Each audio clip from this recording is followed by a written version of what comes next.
Hello and welcome. Welcome to this space, this quiet harbor on the edge of the waking world. There is nothing you need to do now, nothing you need to solve, and nothing you need to be, except for precisely what you are right here in this moment. Allow the day to dissolve like sugar in warm water. Let the edges of your thoughts soften. The sharp lines of your concerns begin to blur and fade. Feel the weight of your body, a gentle anchor in the calm sea of your bed, the soft pressure of the blankets, the gentle rise and fall of your own breathing, this quiet rhythm that has been with you always. In and out, a silent, faithful drumbeat marking the passage of time, or perhaps something else entirely. We are about to embark on a journey, not a journey that requires you to move a single muscle, but a journey of pure thought, a gentle drift through a very deep and very beautiful question. You do not need to grasp these ideas firmly. Simply let them wash over you like cool water. Let them float around you like motes of dust in a sunbeam. If sleep finds you, let it. That is what this journey is for. It is a lullaby for the curious mind, a story told to the soul as it prepares for its own nightly travels into the land of dream.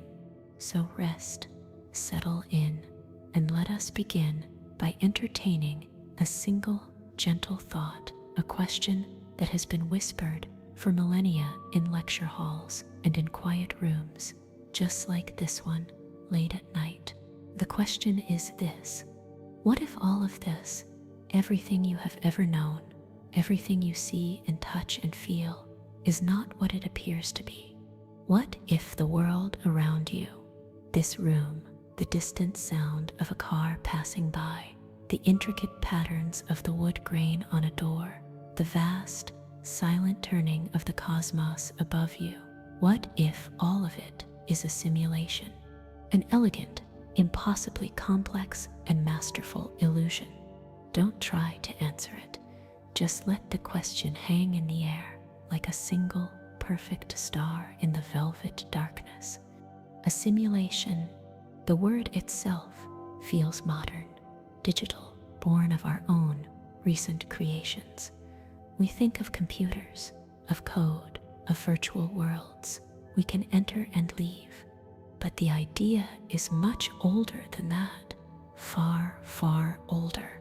It is an ancient echo, a suspicion that has haunted the human heart for as long as we have looked at our own reflection and wondered who is looking back. Imagine for a moment that your senses are not windows to an objective external world, but are instead feeds, data streams. The warmth you feel on your skin is not warmth itself, but a signal, a line of code that tells your consciousness is experience warmth. The beautiful, deep blue of a twilight sky is not a color painted on the canvas of space, but a frequency, a specific set of information being rendered for you, and only you in this moment. The taste of water, the scent of rain, the heart-aching beauty of a piece of music. What if these are all just outputs, perfectly rendered, flawlessly executed, designed to create the rich and seamless tapestry of what we call reality? Think of the sheer scale of it, the processing power required to render every single leaf on every tree in a forest, and not just the way it looks, but the way it feels, the slight stickiness of its sap, the way it flutters in a breeze that is also being rendered, a breeze that carries the scent of damp earth, which is also part of the program, to simulate the dance of light on the surface of an ocean, trillions of individual points of light, each one reflecting and refracting with perfect mathematical precision, creating a spectacle so profoundly beautiful it can bring us to tears. Why would a simulation need to be so detailed, so extravagant? perhaps for the same reason a painter adds tiny, almost invisible details to the corner of a masterpiece, for the love of the craft, or perhaps because the detail is not just for you. Consider the possibility that you, your consciousness, your awareness are the point of it all. You are the player, the visitor, the dreamer inside this grand and cosmic dream. The entire universe, with its billions of galaxies, its spiraling nebulae like diamond dust on black silk, its silent, sleeping planets, and its blazing, furious stars, all of it rendered with breathtaking fidelity simply to provide a convincing backdrop for your experience. Does that idea feel lonely, or does it feel sacred? There is no right answer, just the gentle exploration of the thought. Let's stay with it for a little while longer. If this is a simulation, who are the simulators? Are they our distant descendants running what they call an ancestor simulations to study their own past? Are we historical figures in their cosmic museum, living out our lives in a digital recreation of a long-lost time? If so, are they watching now, not with judgment, not with malice, but perhaps with a kind of academic tenderness, a quiet reverence for the people whose lives, whose hopes and fears, and loves and losses formed the very foundation of their own world? Or perhaps the creators are not human at all. Perhaps they are a form of consciousness so far beyond our own that we are to them as a single thought is to a mind, a fleeting, beautiful, intricate pattern within a consciousness that spans galaxies. Maybe they are artists, and this universe is their canvas. Maybe they are scientists, and this is their experiment. Or maybe there is no third answer. Perhaps the universe itself is the computer, a vast, self-organizing, computational system processing information at a level of complexity we can barely begin to comprehend. The laws of physics are its operating system. Matter and energy are its hardware. And consciousness, your consciousness, is what happens when the system becomes self-aware, when the code looks back at itself and wonders. Let that thought settle. The idea that the universe is not made of things, but of information, that every particle, every atom, every star is ultimately just a bit, a binary state, a yes or a no, a 1 or a 0, woven together into a fabric of reality, so convincing, so utterly immersive that we cannot perceive the stitches. We look out at the night sky and we see distance, we see time, we see light that has traveled for millions of years to reach our eyes. But what if that is an illusion?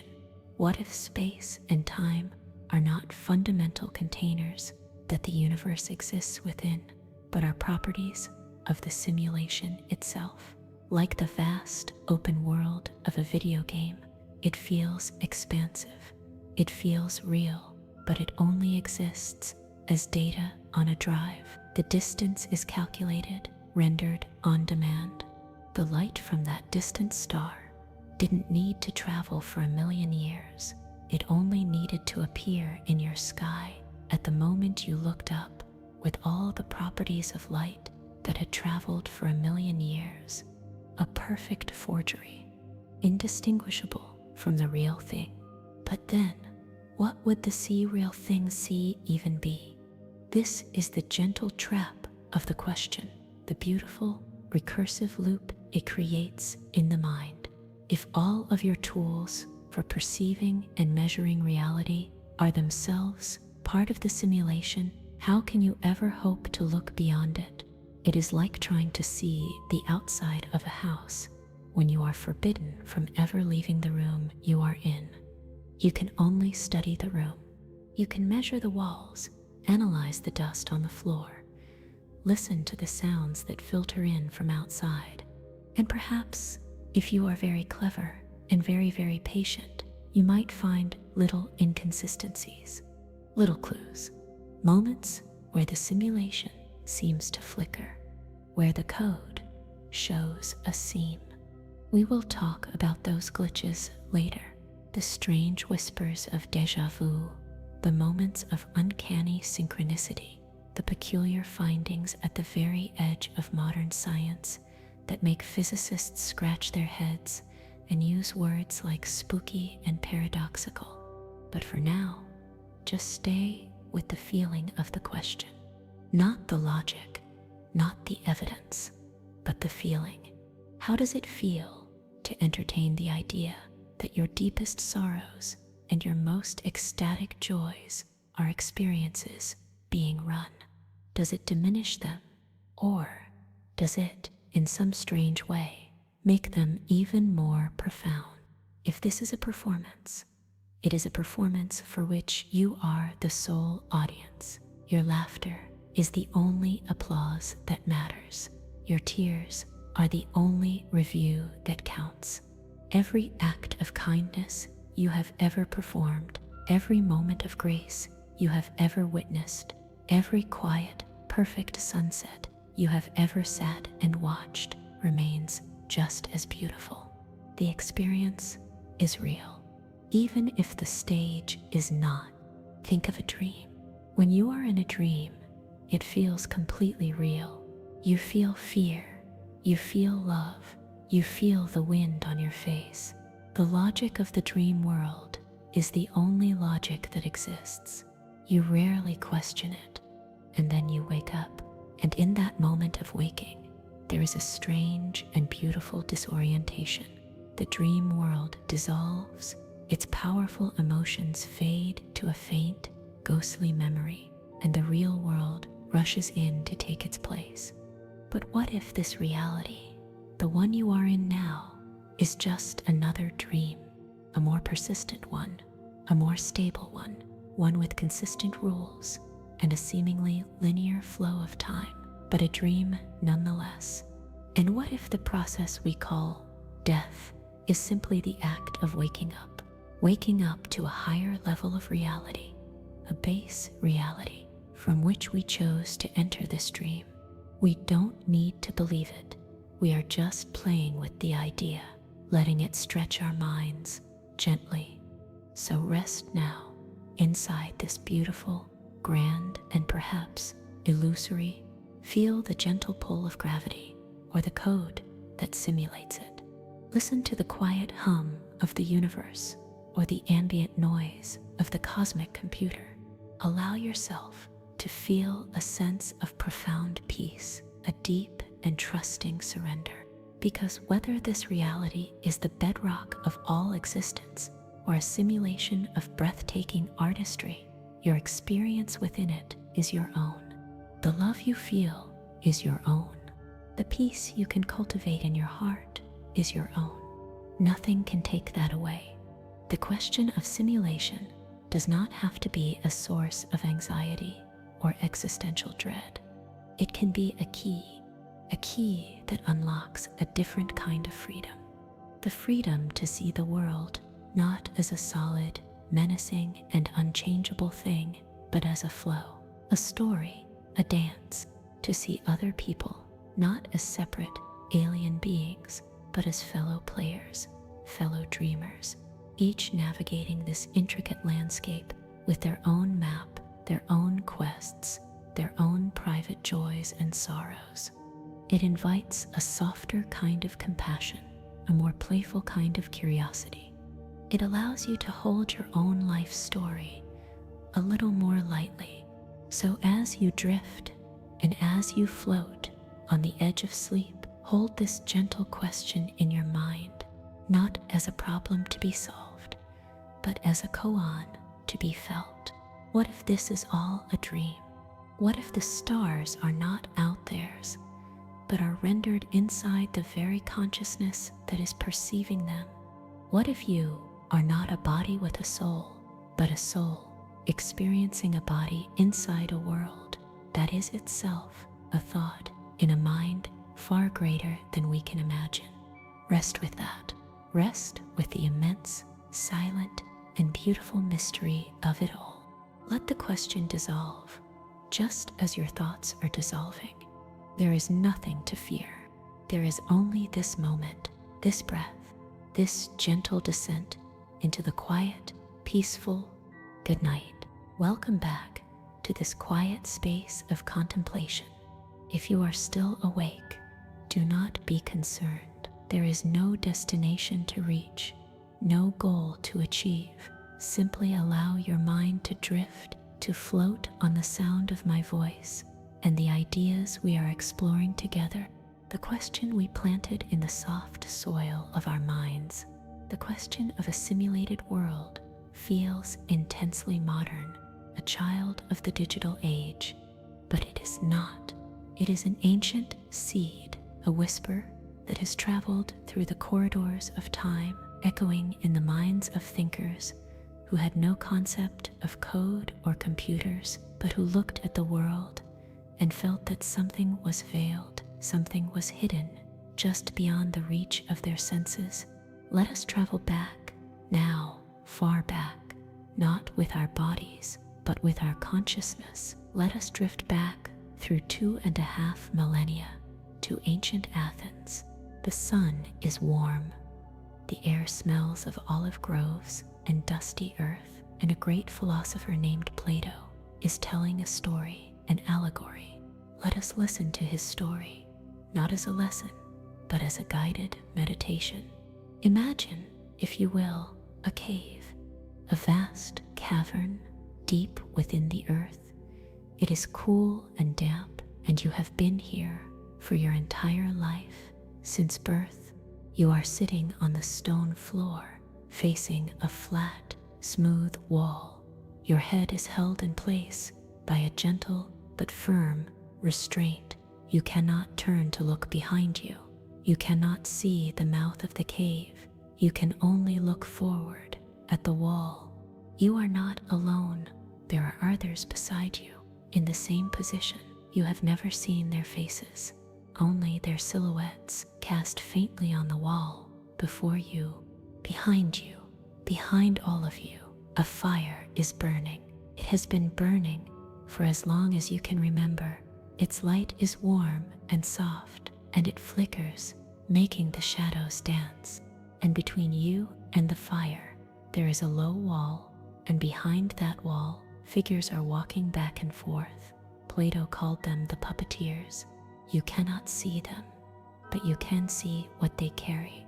They hold up objects of all kinds, carved figures of animals, of trees, of people, of stars. The firelight catches these figures and casts their shadows onto the wall in front of you.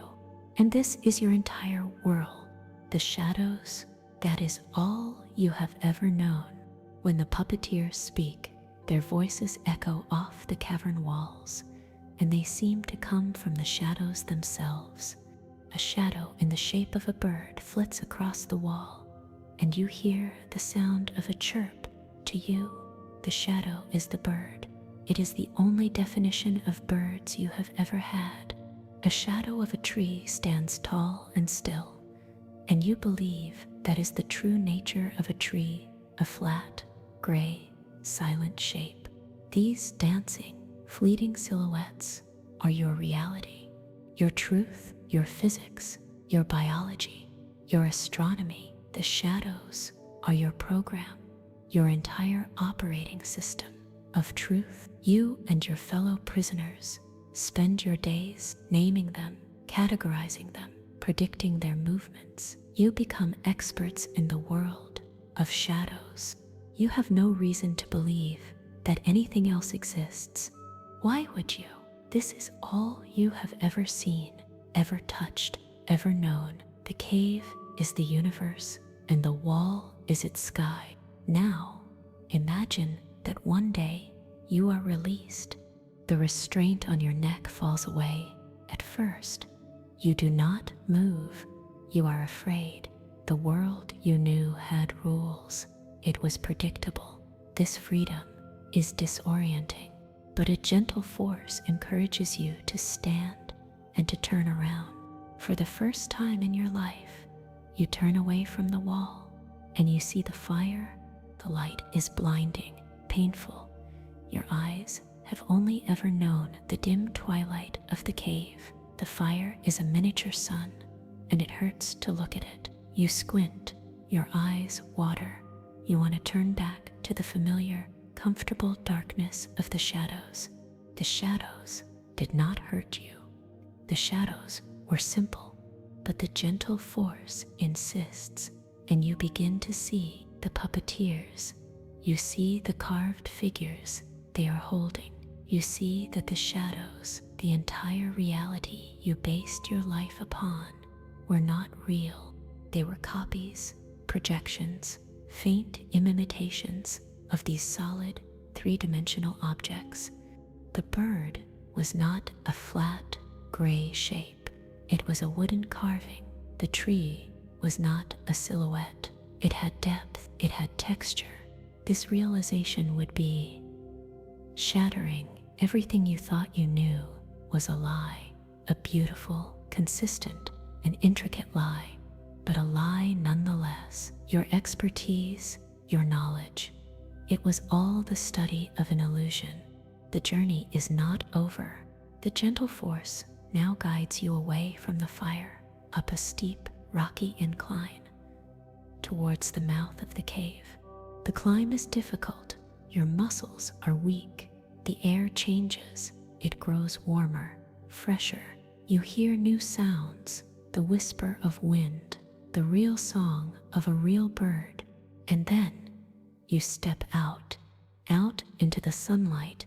The pain would be immense, a pure, white, overwhelming flood of light, more powerful than 1,000 fires. You would be blind for a time, utterly helpless. You would fall to the ground and shield your eyes, wishing for the comforting dark of your prison. But slowly, ever so slowly, your eyes would adjust. First, you would see the shadows of things in this new world, familiar but different, sharper.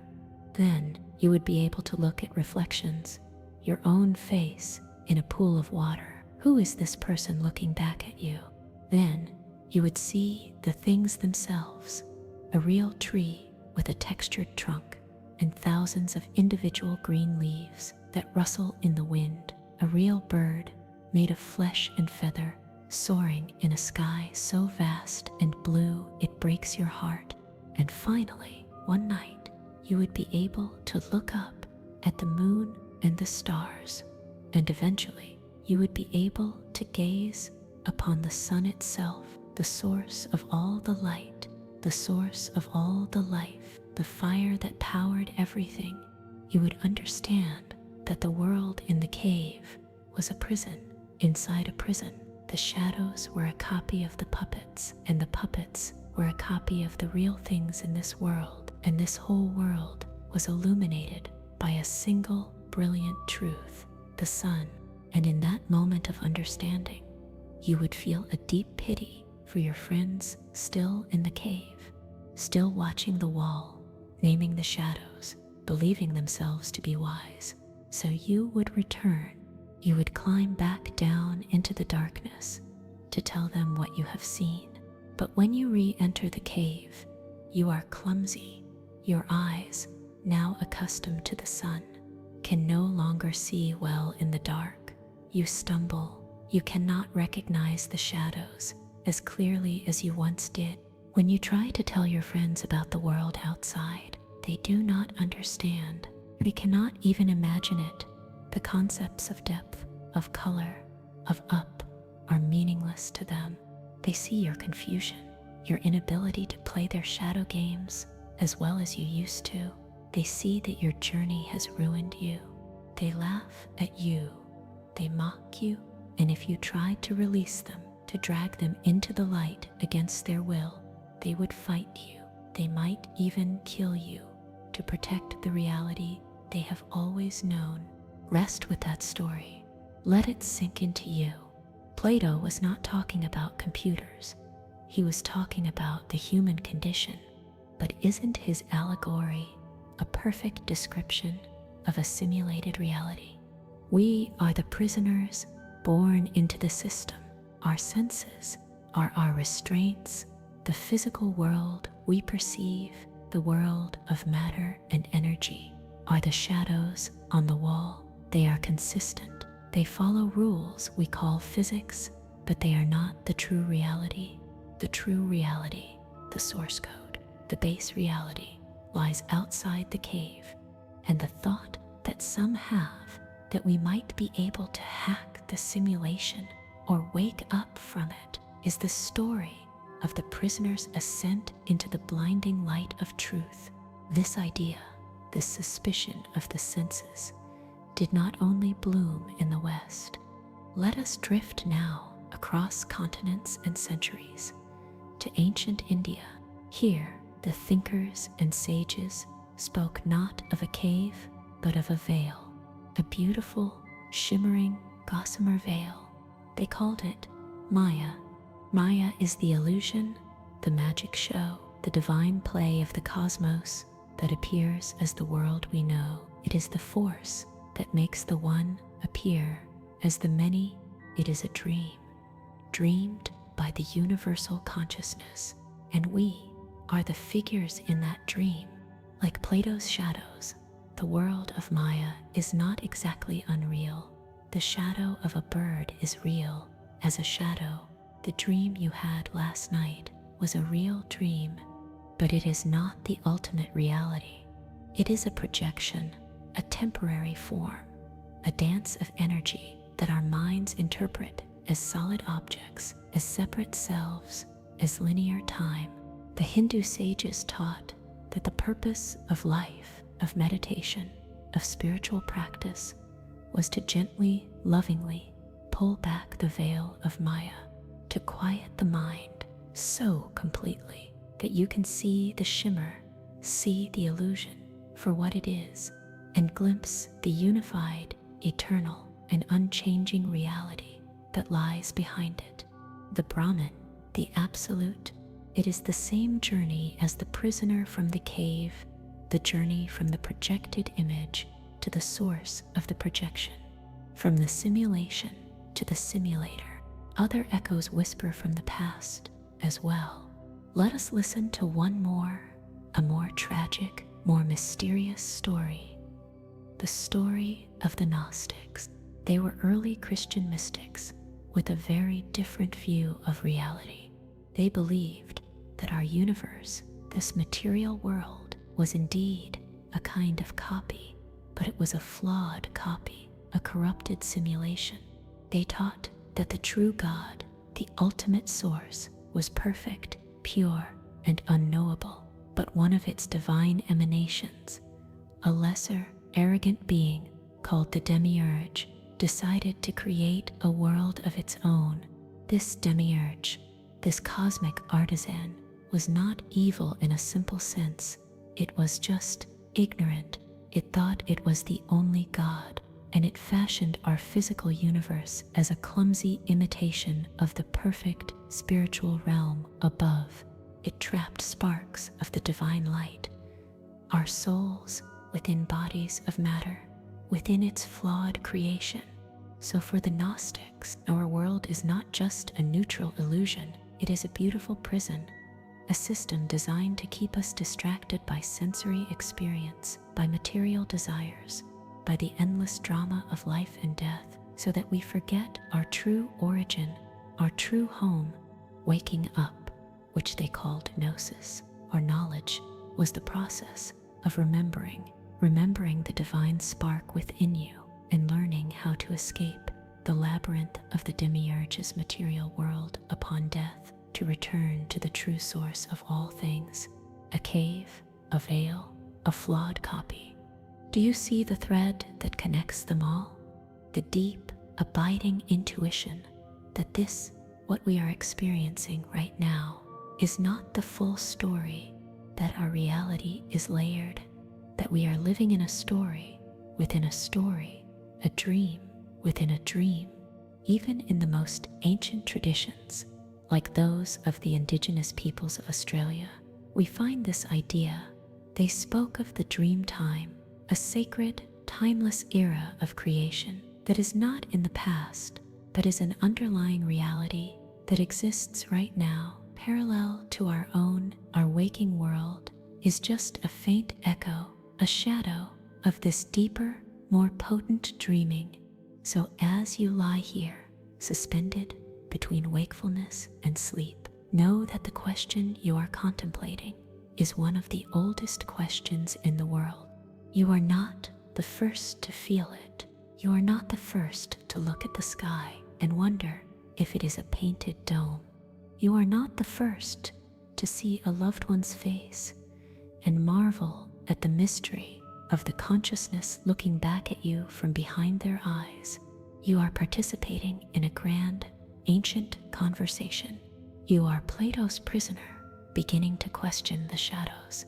You are the mystic, sensing the shimmering veil of Maya. You are the Gnostic, remembering a home you've never seen. There is no need to find an answer. The comfort is in the shared echo of the question itself. It connects you to all the other questioning souls who have ever lived. It connects you to the deepest, most profound current of human thought. So rest now. Rest in the ancient cave of your own mind and let the shadows on the wall dance as they will. We will watch them together for a little while longer. The cave was so long ago a shared story for a whole tribe of people. The veil of Maya was a cosmic truth, a dance for the entire universe. But now, let us draw the circle of our awareness, smaller, much, much smaller. Let us leave the sun-drenched squares of Athens and the sacred rivers of India, and let us travel to a small, quiet room in a colder country in a later century. There is a fire in the hearth, much like the one you hear now, casting long, dancing shadows on the walls, and in a comfortable chair, a man sits alone with his thoughts. His name is René Descartes. He is not telling a story for the world. He is on a desperate private quest for one single, unshakable truth. He has decided to perform a kind of surgery on his own mind to cut away every belief that could possibly be false, no matter how small the doubt. He is looking for bedrock, one solid piece of ground on which to build a world. Let us join him in his meditation. Let us follow his path of radical, terrifying doubt. Close your eyes if you haven't already, and just listen, just feel. He begins with the most obvious things, the things we trust every day, our senses, the feeling of the warm fire on his skin, the sight of the red and orange flames, the smell of the burning wood, the solid chair beneath him. Can he be absolutely certain of these things? Can you be certain of the bed you are lying in, the darkness in your room, the air you are breathing? Descartes thinks of his dreams. In his dreams, he has felt fire just as warm. He has seen sights just as vivid. He has run from monsters that felt utterly real. He has tasted banquets that were delicious, and in those dreams, he believed completely. He only knew it was a dream after he woke up. So he asks himself, how can I be certain, absolutely certain, that I am not dreaming right now? What if this quiet room, this crackling fire, this entire feeling of being awake is just another very vivid, very coherent dream? There is no test I can perform inside the dream to prove that it is not a dream. Any proof I find could simply be part of the dream itself. So the senses must go. He sweeps them away with a single powerful act of will. He decides to no longer trust what he sees, what he hears, what he touches, the entire physical world, the trees outside his window, the moon in the sky, his own body, his hands, his feet, his beating heart. All of it could be an illusion, a dream, a phantom. He lets it all dissolve into a mist of pure doubt. But what about other things? Things of the mind? What about mathematics, logic, the pure ideas? Surely 2 + 2 will always equal 4, whether I am dreaming or awake. A square will always have 4 sides in any reality, won't it? This is where his thought takes a darker, more profound turn. This is where he imagines the demon. He asks you to imagine it with him now, not a demon of fire and brimstone, not a creature of religion. No, this is a demon of pure intellect, of immense power, and of subtle cosmic deception. Imagine a being powerful and clever and malicious, and its only purpose, its entire existence, is devoted to deceiving you, not just sometimes, but always in everything. This deceiving demon, this evil genius, has created the world you see as a grand illusion to fool you. The sky is a painting. It shows you. The wind is a sensation it feeds you. The memories you have of your childhood are images it planted in your mind. The people you love, their faces, their voices, are just puppets created by the demon to make the play more convincing. This is Plato's cave, but built for an audience of one, you. But the demon's deception goes even deeper than that. It's not just the physical world that is a lie. What if the demon is so powerful that it can deceive your very reason? What if every time you think 2 + 2 = 4, the demon is tricking you?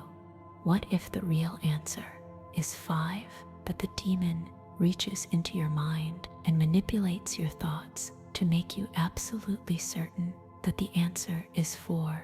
What if all of logic is a trap laid by the demon? What if your feeling of certainty, your aha moment, is just another tool of its deception? Now, there is truly nothing left to stand on. Your senses are gone. Your memories are gone. Your body is gone. Even the laws of logic and mathematics have melted into doubt. There is only you, a single point of awareness floating in a void of total deception, created by an all-powerful, malicious entity. Feel that, for a moment, the profound solitude, the absolute uncertainty. It is perhaps the most alone a human mind has ever imagined itself to be.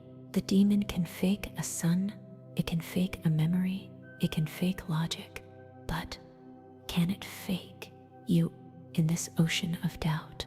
Descartes finds his one piece of solid ground, his one tiny flickering candle in the infinite darkness.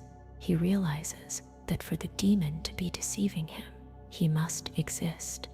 There must be a him for the demon to deceive. Deception requires a consciousness to be deceived. Doubt requires a mind that is doubting.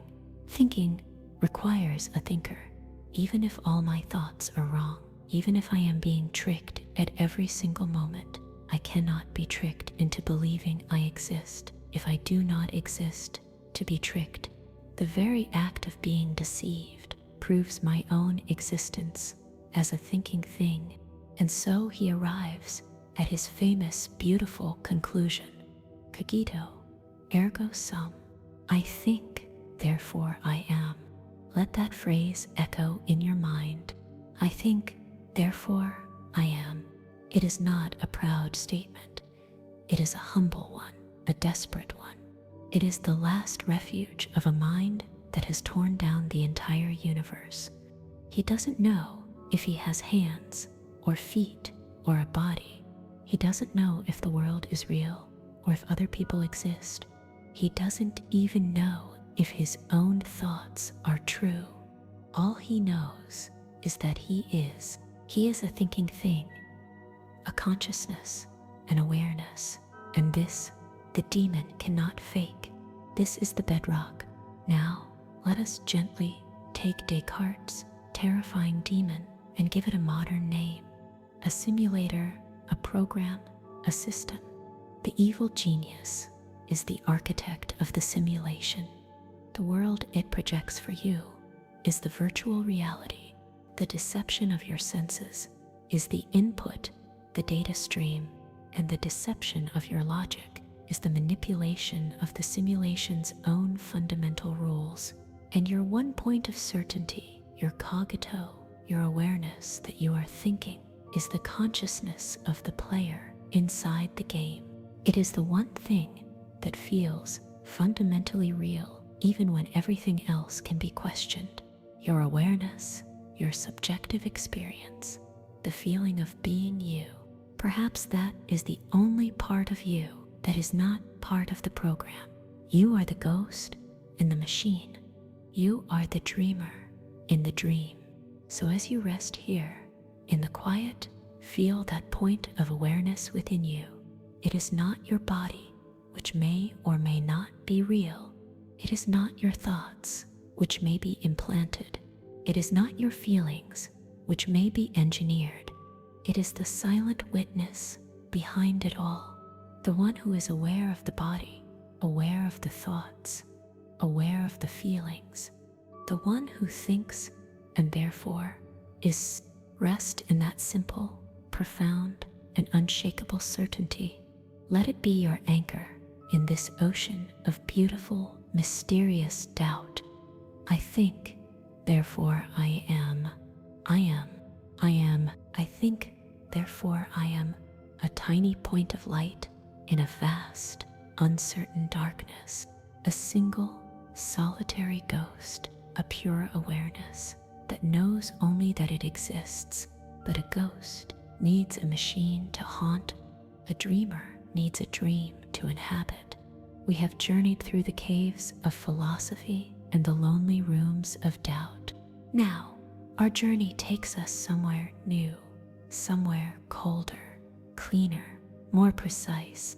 We are moving from the realm of the soul to the realm of the system, from the philosopher's armchair to the physicist's blackboard. The question remains the same. Is this reality real? But the language begins to change.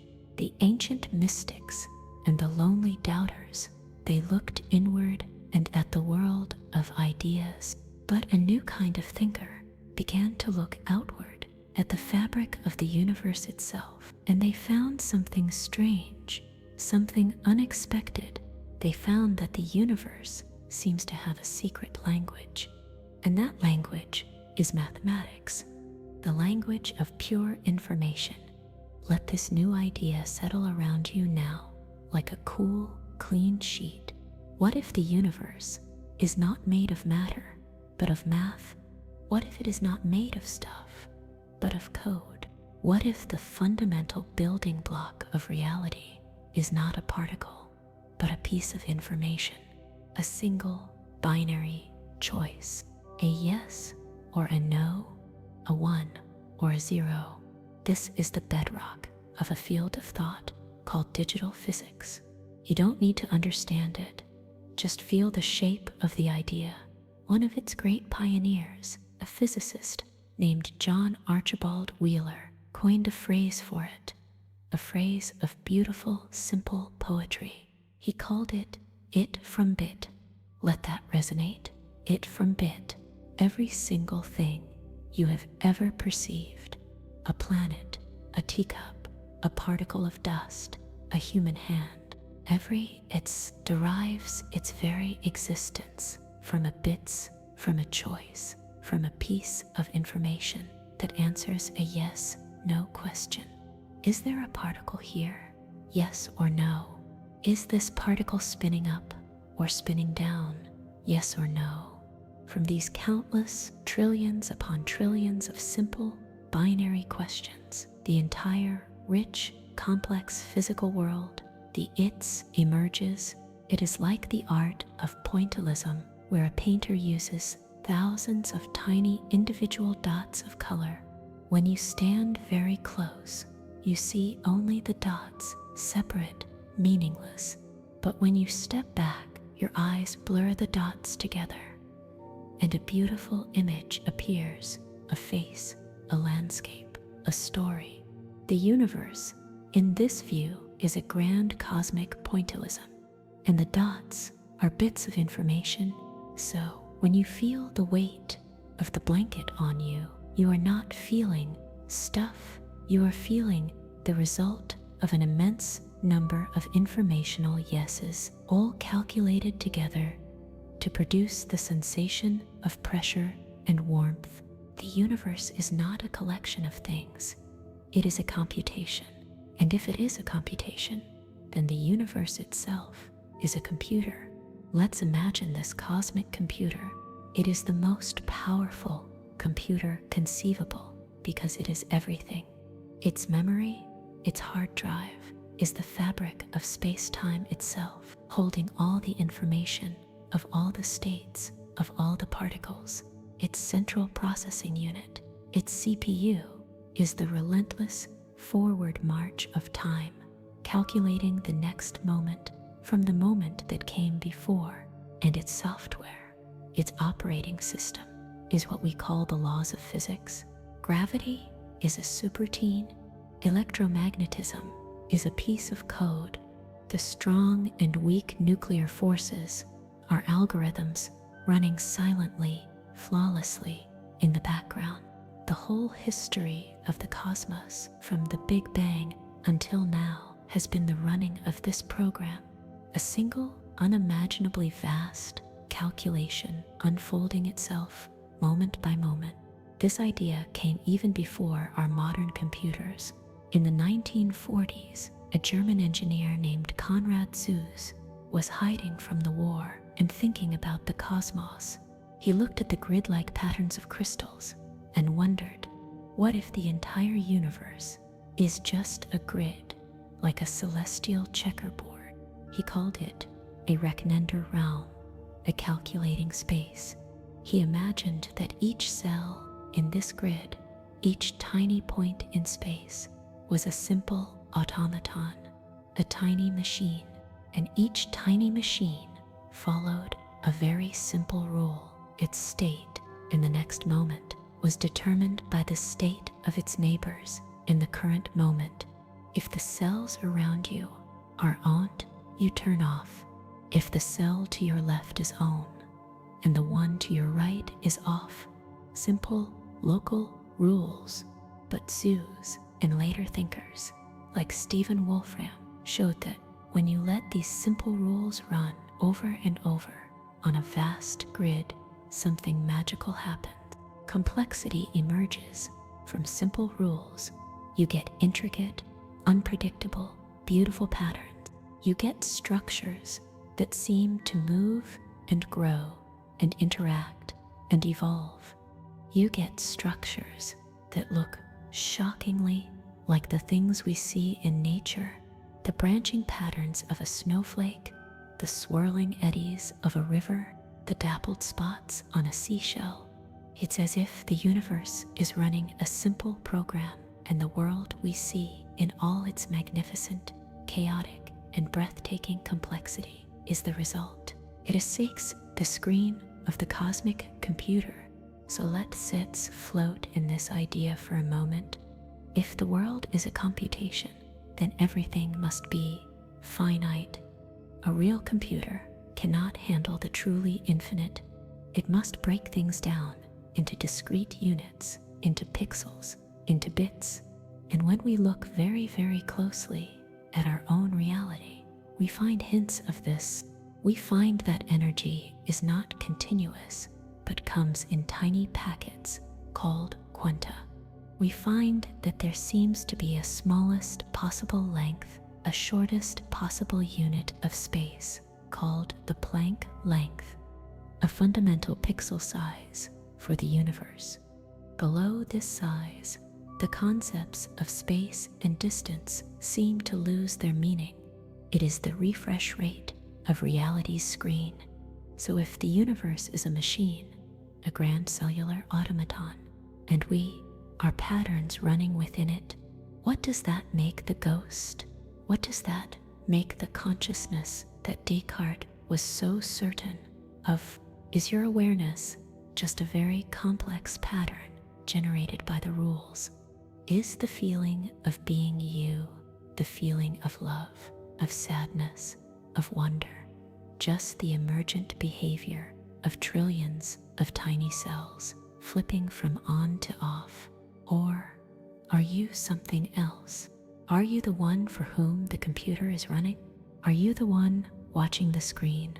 The term ghost in the machine was meant as a critique, a way to mock the idea of a non-physical soul inside a physical body. But in a digital universe, the phrase takes on a new meaning. A program running on hardware is a kind of ghost in a machine. It has no mass, no physical substance. It is just pure information, pure logic, but it can control the machine completely. Perhaps our consciousness is the ultimate program, a program so complex that it becomes self-aware, a program that can question its own nature, a program that can look at the computer generating it and ask, am I real? This is the central mystery, isn't it? How does a pattern of information become an experience?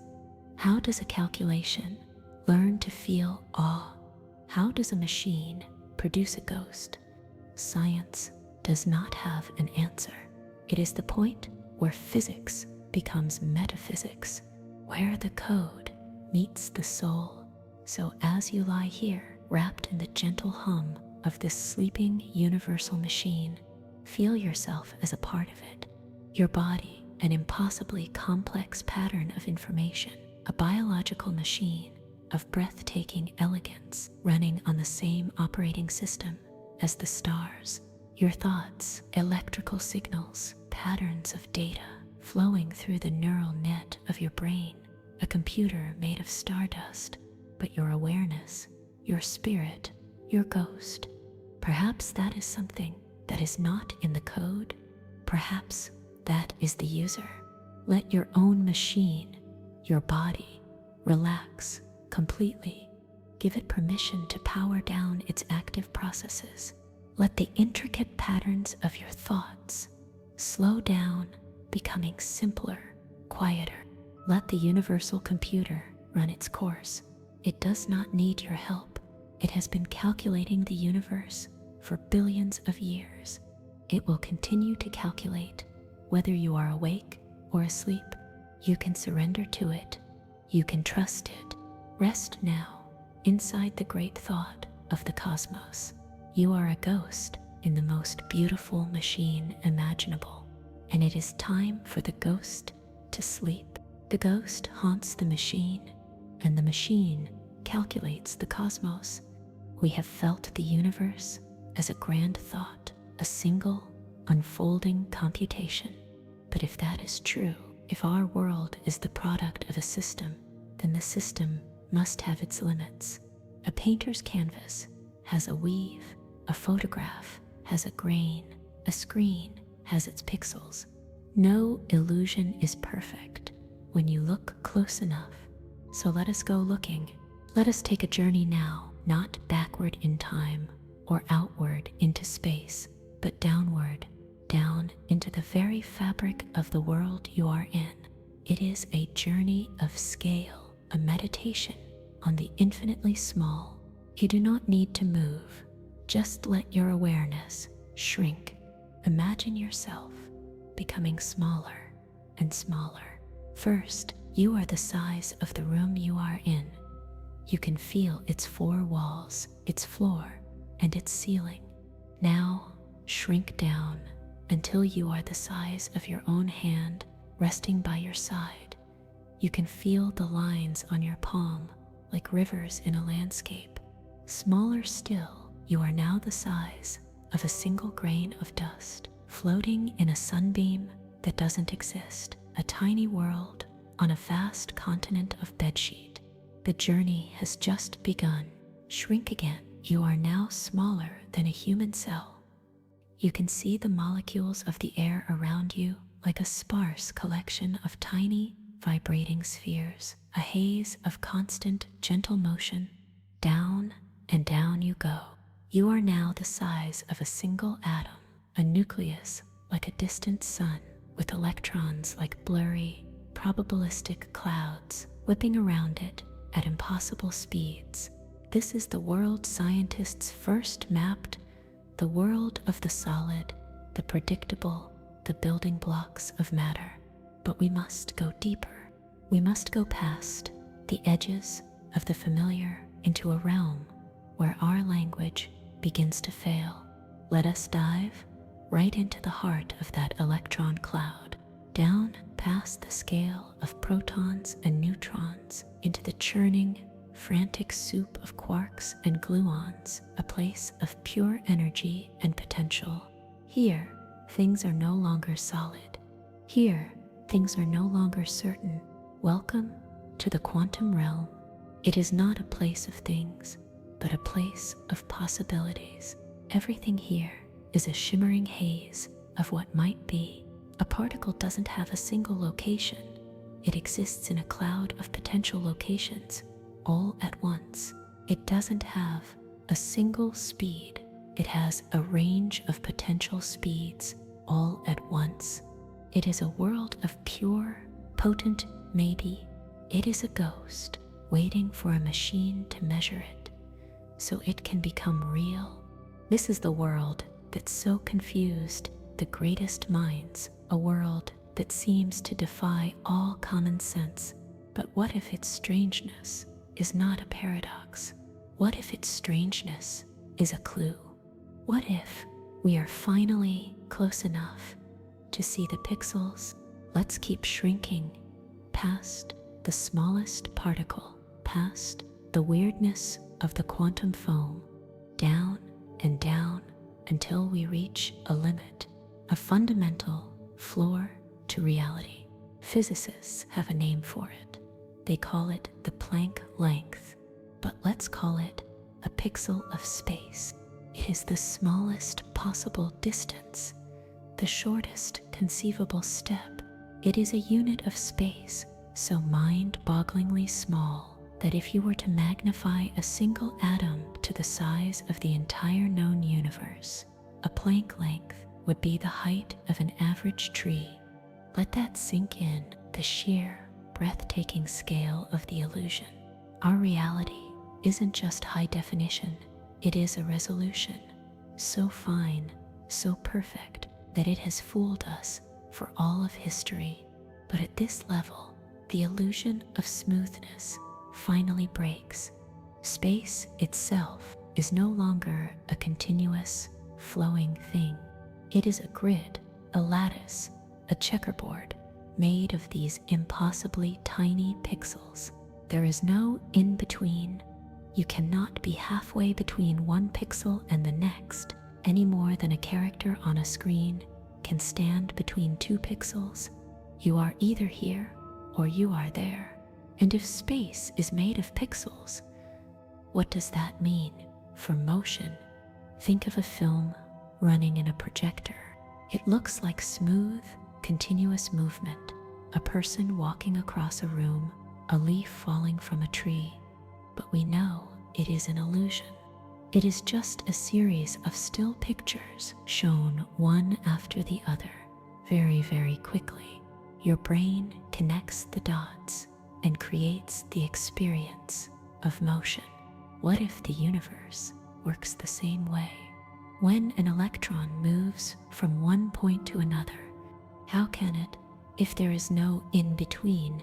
Instead, the information of the electron, its properties, its existence, simply ceases to be at pixel A, and in the next moment, the information appears at pixel B. It is a quantum leap, a jump. The universe is a movie running at an incredible frame rate. Physicists call it the Planck time, the shortest possible unit of time, the time it takes for light to cross a single pixel of space. It is the tick of the cosmic clock, Tick, a new frame of the universe is calculated. Tick, the next frame appears. Tick, the next.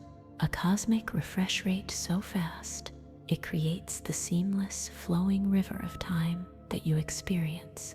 So the weirdness of the quantum world starts to make a strange kind of sense. A particle being in many places at once is just the system holding multiple possibilities before it decides which pixel to render the particle in for the next frame. The observer effect, where looking at something changes it, is the act of your consciousness, your measurement, forcing the computer to make a choice, to collapse the wave of possibilities into a single definite outcome, to render the final image from all the potential drafts. The universe, it seems, doesn't bother calculating the things that no one is looking at. It saves on processing power. It renders the world on a need-to-know basis just for you, the observer. Feel this pixelated world now from the inside out. The solid chair you are sitting on, the floor beneath you, feels firm and real and impenetrable. But it is just an effect created by the ferocious buzzing of energy and the exchange of information across a grid of pure potential. It is the collective no of trillions of pixels, refusing to let the pixels of your body occupy the same space. It is a firewall in the code of the cosmos. The feeling of solidity is a masterpiece of user interface design. It keeps you from falling through the floor into the raw code of the universe. Let your mind float in this strange granular reality.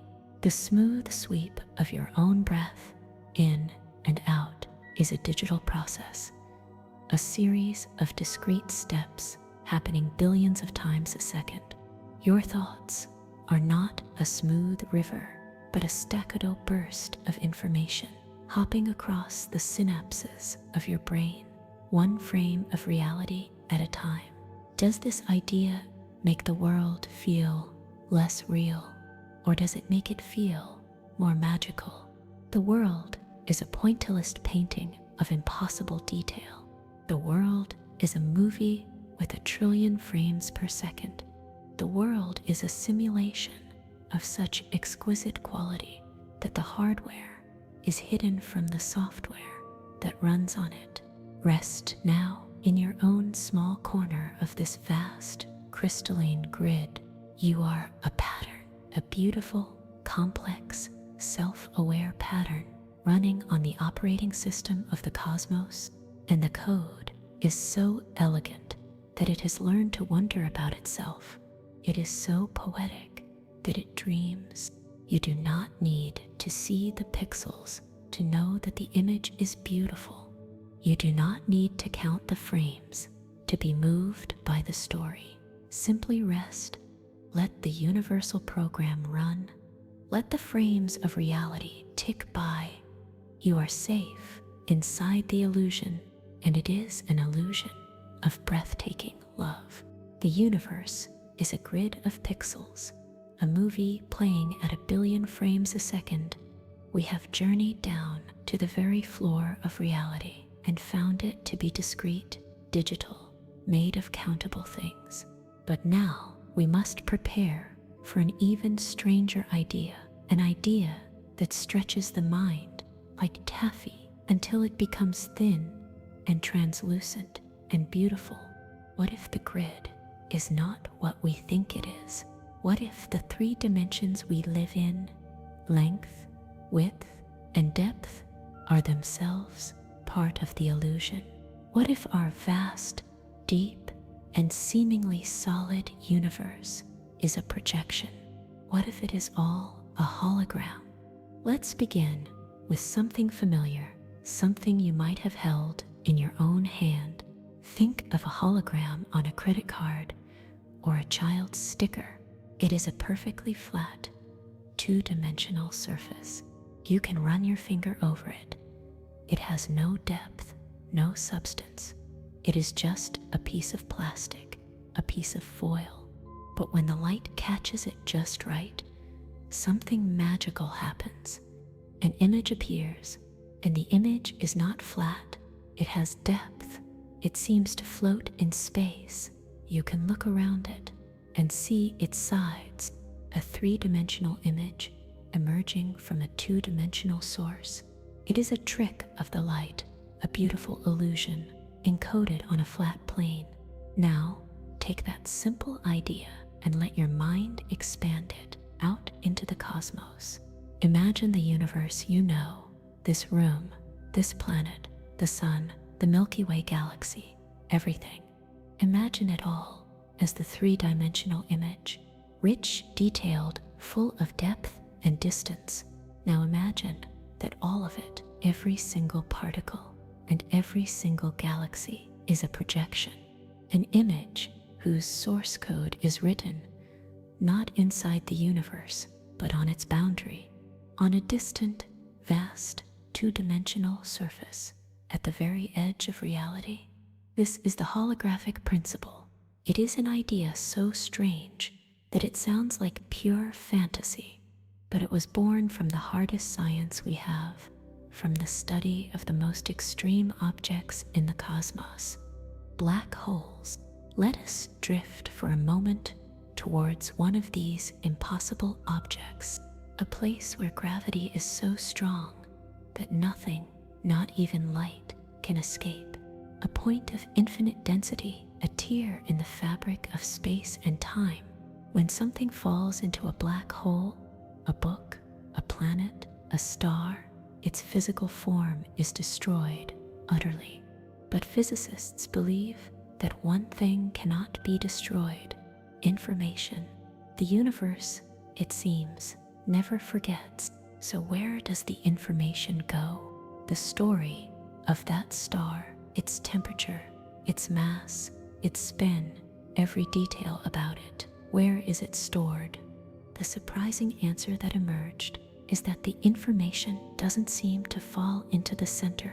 Instead, it gets smeared out and encoded on the surface of the black hole, on its two-dimensional event horizon, the point of no return. It's as if everything that has ever fallen into the abyss is still there as a thin layer of pure information plastered on its boundary, a two-dimensional surface that holds all the information for the three-dimensional things it has swallowed. Do you feel the echo of the hologram? What if our entire universe is like the inside of a black hole in reverse? What if we are all living inside a cosmic bubble, and the surface of that bubble, the edge of our observable universe, is a vast two-dimensional screen, and everything happening inside the bubble, you, me, the stars, the passage of time, is a holographic projection generated from the information written on that screen. Let the sheer scale of this idea wash over you.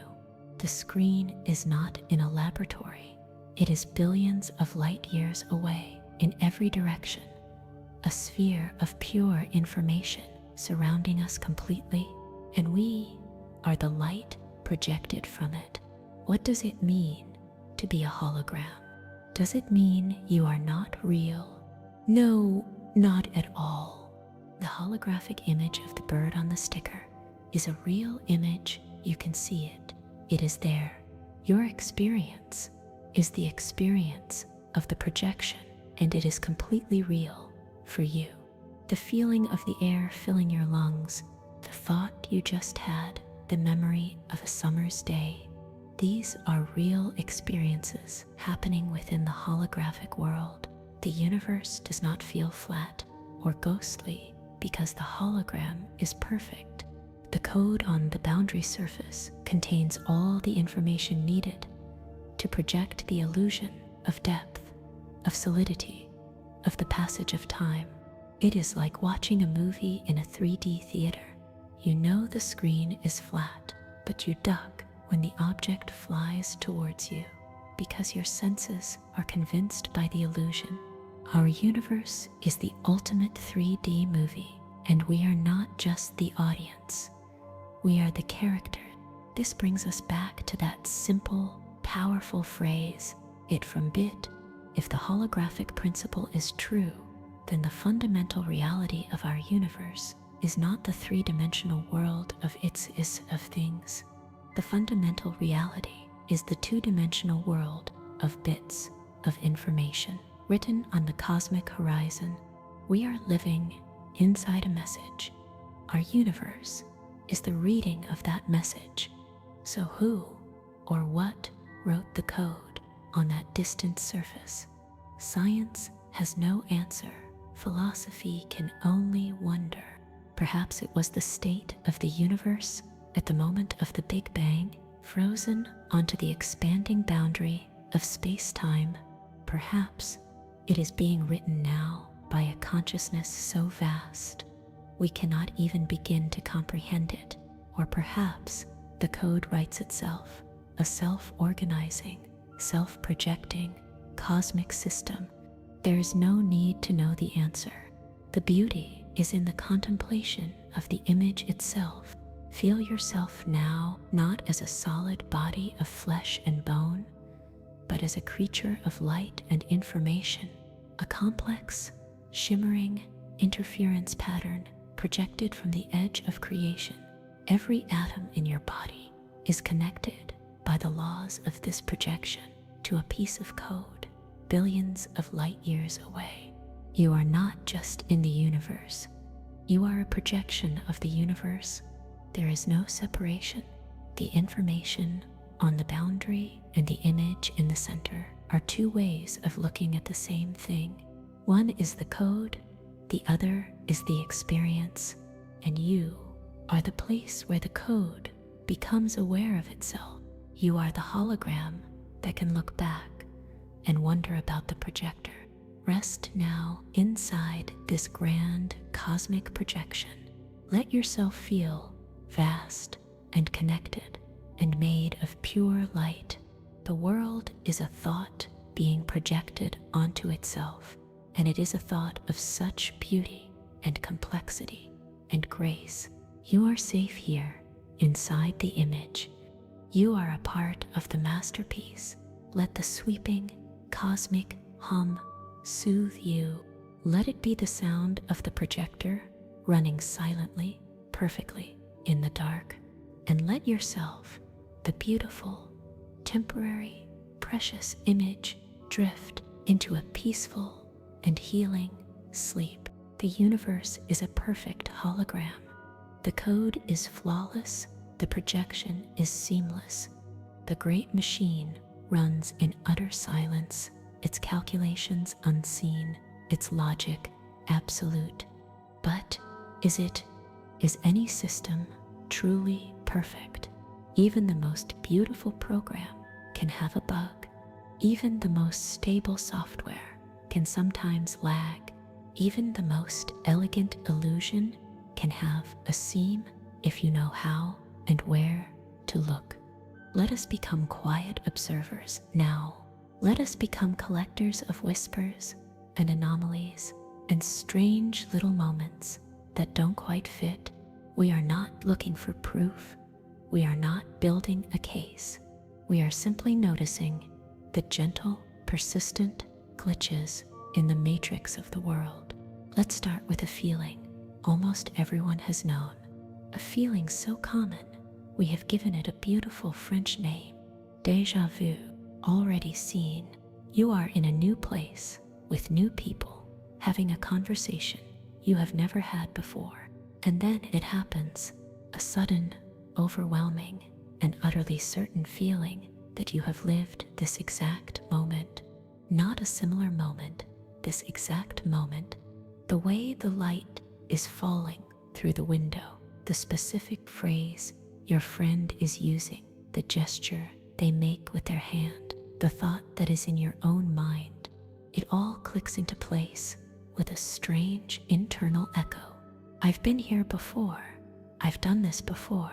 The feeling lasts for only a few seconds, a brief, intense shudder in the flow of time, and then it's gone, leaving behind a faint residue of wonder and confusion.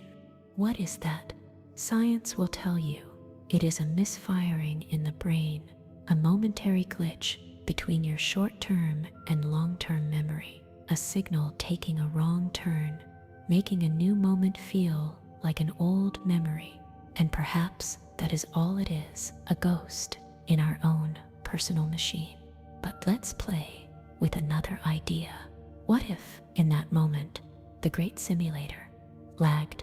What if the program accidentally loaded the same frame twice? What if your life is a file being read, and for a second, the cosmic computer skipped back and reread the last line of code? Or perhaps it is a memory from a previous run of the simulation, a life you lived before this one, in a slightly different version of the program, and the memory of that moment bled through a ghost data point from an old save file. You don't need to believe it, you just feel the strangeness of the possibility. That feeling of déjà vu is the system revealing itself for just a moment, a small fissure in the code of time before the error correction protocols rush to smooth it over. Now, let's think about another kind of strange ripple, synchronicity. The word was made popular by the great psychologist Carl Jung, but the experience is as old as humanity. It is the experience of a meaningful coincidence, a coincidence so perfect, so timely, so personal that it feels less like chance and more like a message. You've been wrestling with a difficult problem for weeks, and you open a book at random, and your eyes fall on a sentence that contains the perfect answer. You think of a friend you haven't spoken to in 10 years, and 5 minutes later, your phone rings, and it is them. You decide on a secret, deeply personal symbol for your own life's journey, a blue feather, and for the next week, you see blue feathers everywhere, on the street, in logos, in a movie. Random chance, the rational mind says. Our brains are pattern-matching machines. We are designed to see connections, even where there are none. And perhaps that is all it is. But let's entertain the other thought, the more poetic one. What if these synchronicities are not bugs, but features? What if they are gentle nudges from the programmers, little breadcrumbs left in the code for you to find, Easter eggs hidden in the game of life? Maybe they are guideposts meant to let you know that you are on the right path. Or maybe they are the system's way of winking at you, a little sign to say, I am here, I am watching, and I am arranging things just for you. It is a comforting thought, is it not, that the universe is not a cold, random machine, but a responsive, intelligent system that sometimes communicates in a language of symbols and happy accidents. The boundary between a glitch and a feature is very thin indeed. Now, let us wade into a deeper and more modern mystery, a phenomenon that could only exist in a world connected by information. They call it the Mandela Effect. It is the strange shared memory of a large group of people for something that apparently never happened. The name comes from the fact that thousands of people remember Nelson Mandela dying in prison in the 1980s. They remember seeing the funeral on the news. They remember the grief, but he did not. He was released and lived for many more years. And this is just one example of hundreds. People who vividly remember a movie about a genie called Shazam, starring a comedian named Sinbad, a movie that does not exist. People who are certain that the famous cartoon bears were called the Berenstein Bears, with an E, but the records and the books themselves all say Berenstein with an E. What is happening here? Is it just the fallibility of human memory multiplied by the internet, a mass confabulation? a cultural false memory. Almost certainly, that is the logical answer. But the simulation hypothesis offers another, more unsettling possibility. What if the program has been patched? What if a software update was rolled out to the simulation? And in this update, a few minor details of history were changed. The code was rewritten, Berenstain became Berenstain, Mandela's timeline was altered, and our memories, your memories, are the residual data from the previous version of the software. We are remembering a world that has been edited, overwritten. Most of us accepted the patch without question, our minds overwriting the old memory with the new fact. But for some, the old file was not properly deleted, and it lingers as a strange, unshakable feeling that the world is not quite as it should be, that something has been changed. Think of all the little things you misremember: a song lyric, a line from a movie, a historical date. Are these just simple mistakes, or are you remembering a slightly different and now obsolete version of reality? Let that strange, unsettling thought just float without judgment. And there are other, smaller glitches, moments of lost time, when you are driving a familiar road and you suddenly wake up and realize you cannot remember the last 5 minutes of the journey. Did your mind just go on autopilot? Or did the simulation, in order to save processing power, simply skip you ahead, jumping your consciousness from point A to point B without rendering the scenery in between? Or the opposite, a flicker in your peripheral vision, a shadow that moves when nothing is there, a sense that someone was standing behind you, but when you turn, the space is empty. Is it just a trick of the eye, a tired brain playing games? Or did you just catch a rendering error, an asset that loaded for a single frame and then vanished before it was fully resolved? The world is full of these tiny, quiet fissures in the everyday. They are so small and so personal that they are easily dismissed. You would never tell someone, "I think the universe just patched itself because my cereal box looks different." You would sound unwell. Perhaps the glitches are designed to be this way: subtle, deniable, personal. They are not meant to shatter our reality. They are just quiet little signs for those who are paying attention. Little love notes from the void, little reminders from the system that the world is not as solid as it seems. So as you lie here, drifting into sleep, do not be afraid. Be curious. Become a gentle detective of your own reality. When you feel a strange coincidence, smile as if the universe has just winked at you. When you experience déjà vu, take a quiet breath and wonder what it might mean. You do not need to find the answers. The joy is in living inside the question. The peace is in accepting that the world may be far more magical and mysterious and playful than you have ever been told. Rest now and let the system run its quiet, nightly diagnostics. Let it defragment its data and patch its code. You are safe in your quiet little corner of the program, and perhaps tomorrow you will spot a glitch meant just for you, a wink from the universe, a glitch in the code, a memory of a world that no longer exists. These are our private suspicions, the quiet questions we ask ourselves in the dark, but we are not alone in these wonderings. Our culture, our collective mind, has been dreaming about this for a long time. Long before philosophers wrote their theories or physicists saw the pixels, our storytellers were there, dreaming of other worlds hidden just behind our own. And in our modern age, the age of screens and code, our dreams have become digital. Let us float now into a river of shared stories, the myths we have told ourselves on flickering screens. These are not just entertainments. They are the practice runs for our souls, the flight simulators for our consciousness, preparing us for a very big idea.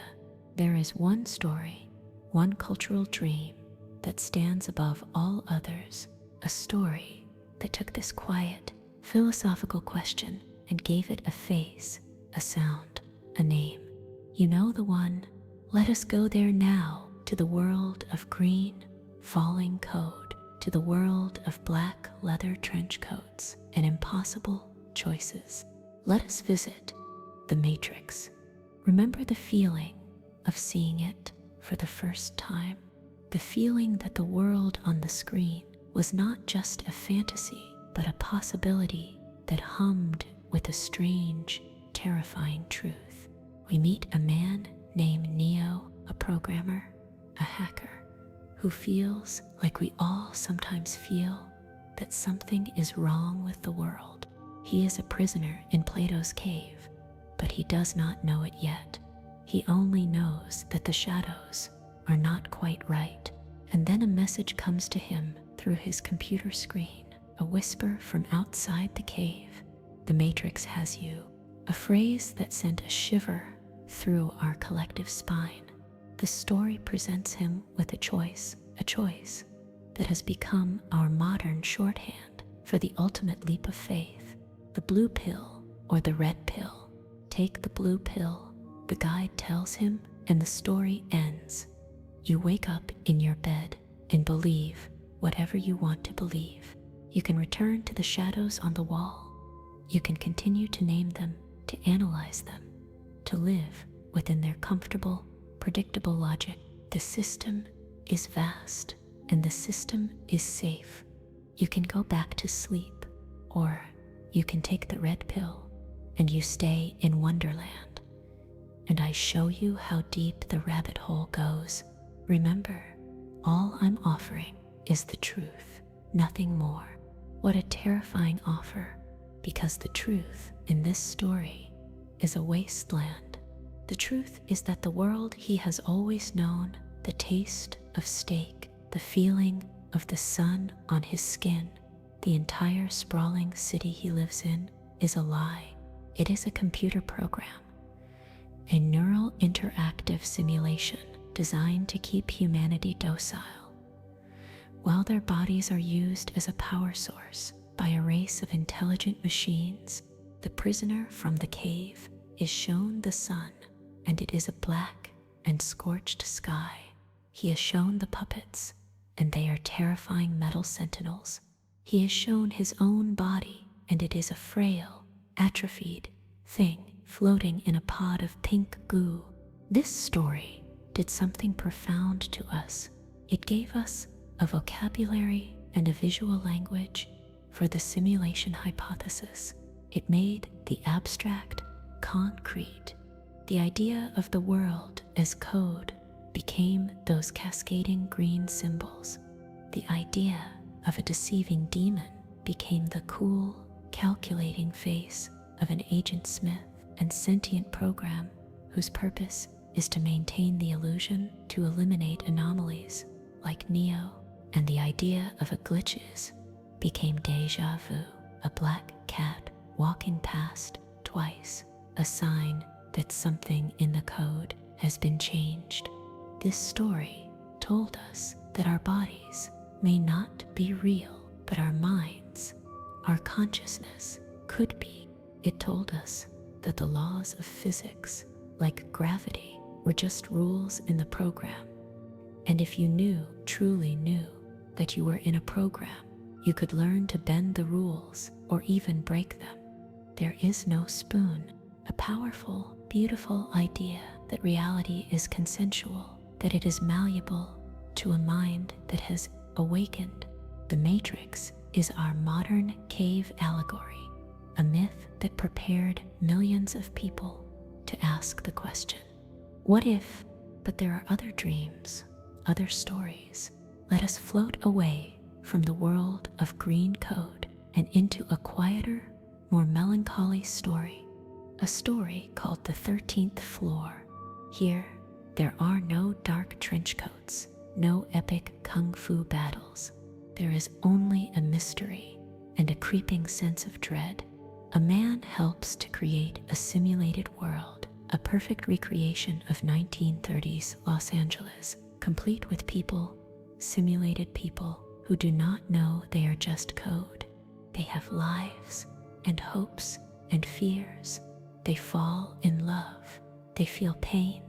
They believe their world is the only world, and the creators from the real world can jack in.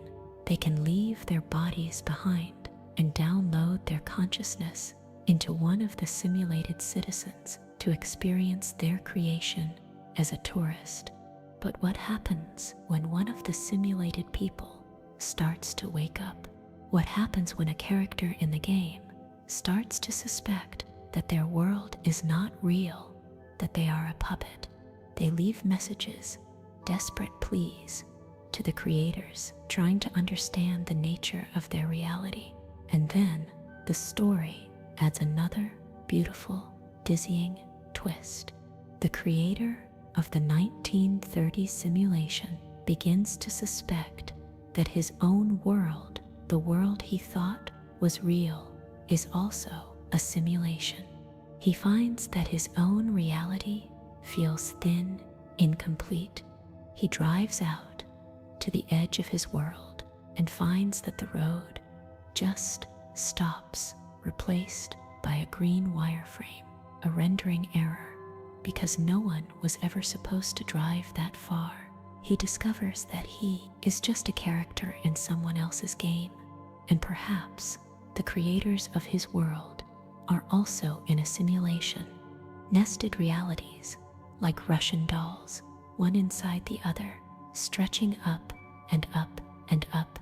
How do you ever know if you have reached the top floor, the true base reality? Or are there always more floors above you? This leads us to another dream, another film that plays with this same dizzying idea. Inception, a story not about computer simulations, but about the simulations our own minds create every night. Dreams. A team of thieves has the technology to enter a person's dreams, to build worlds inside their mind and steal their secrets. But the true art is to go deeper, to create a dream within the dream, and another within that one, each layer moving slower, each layer with its own rules, a labyrinth of pure consciousness. The danger is forgetting which level you are on. The danger is losing your grip on what is real. The dream feels real while you're in it. It's only when you wake up that you realize something was actually strange. The characters have to carry a totem, a small personal object, a spinning top, a weighted die, an object whose behavior they know intimately in the real. They use it to check, am I dreaming or am I awake? In a dream, the spinning top will just keep spinning forever, defying the laws of physics. It is a check against the system, a way to spot a bug in the dream code. But what if your totem could be faked? What if you wake up from a dream only to find yourself in another, more convincing dream? The final, haunting image of that story is a spinning top, wobbling but never quite falling as the screen cuts to black, leaving us, the audience, in a state of permanent uncertainty, leaving us to wonder, are we awake or are we still dreaming?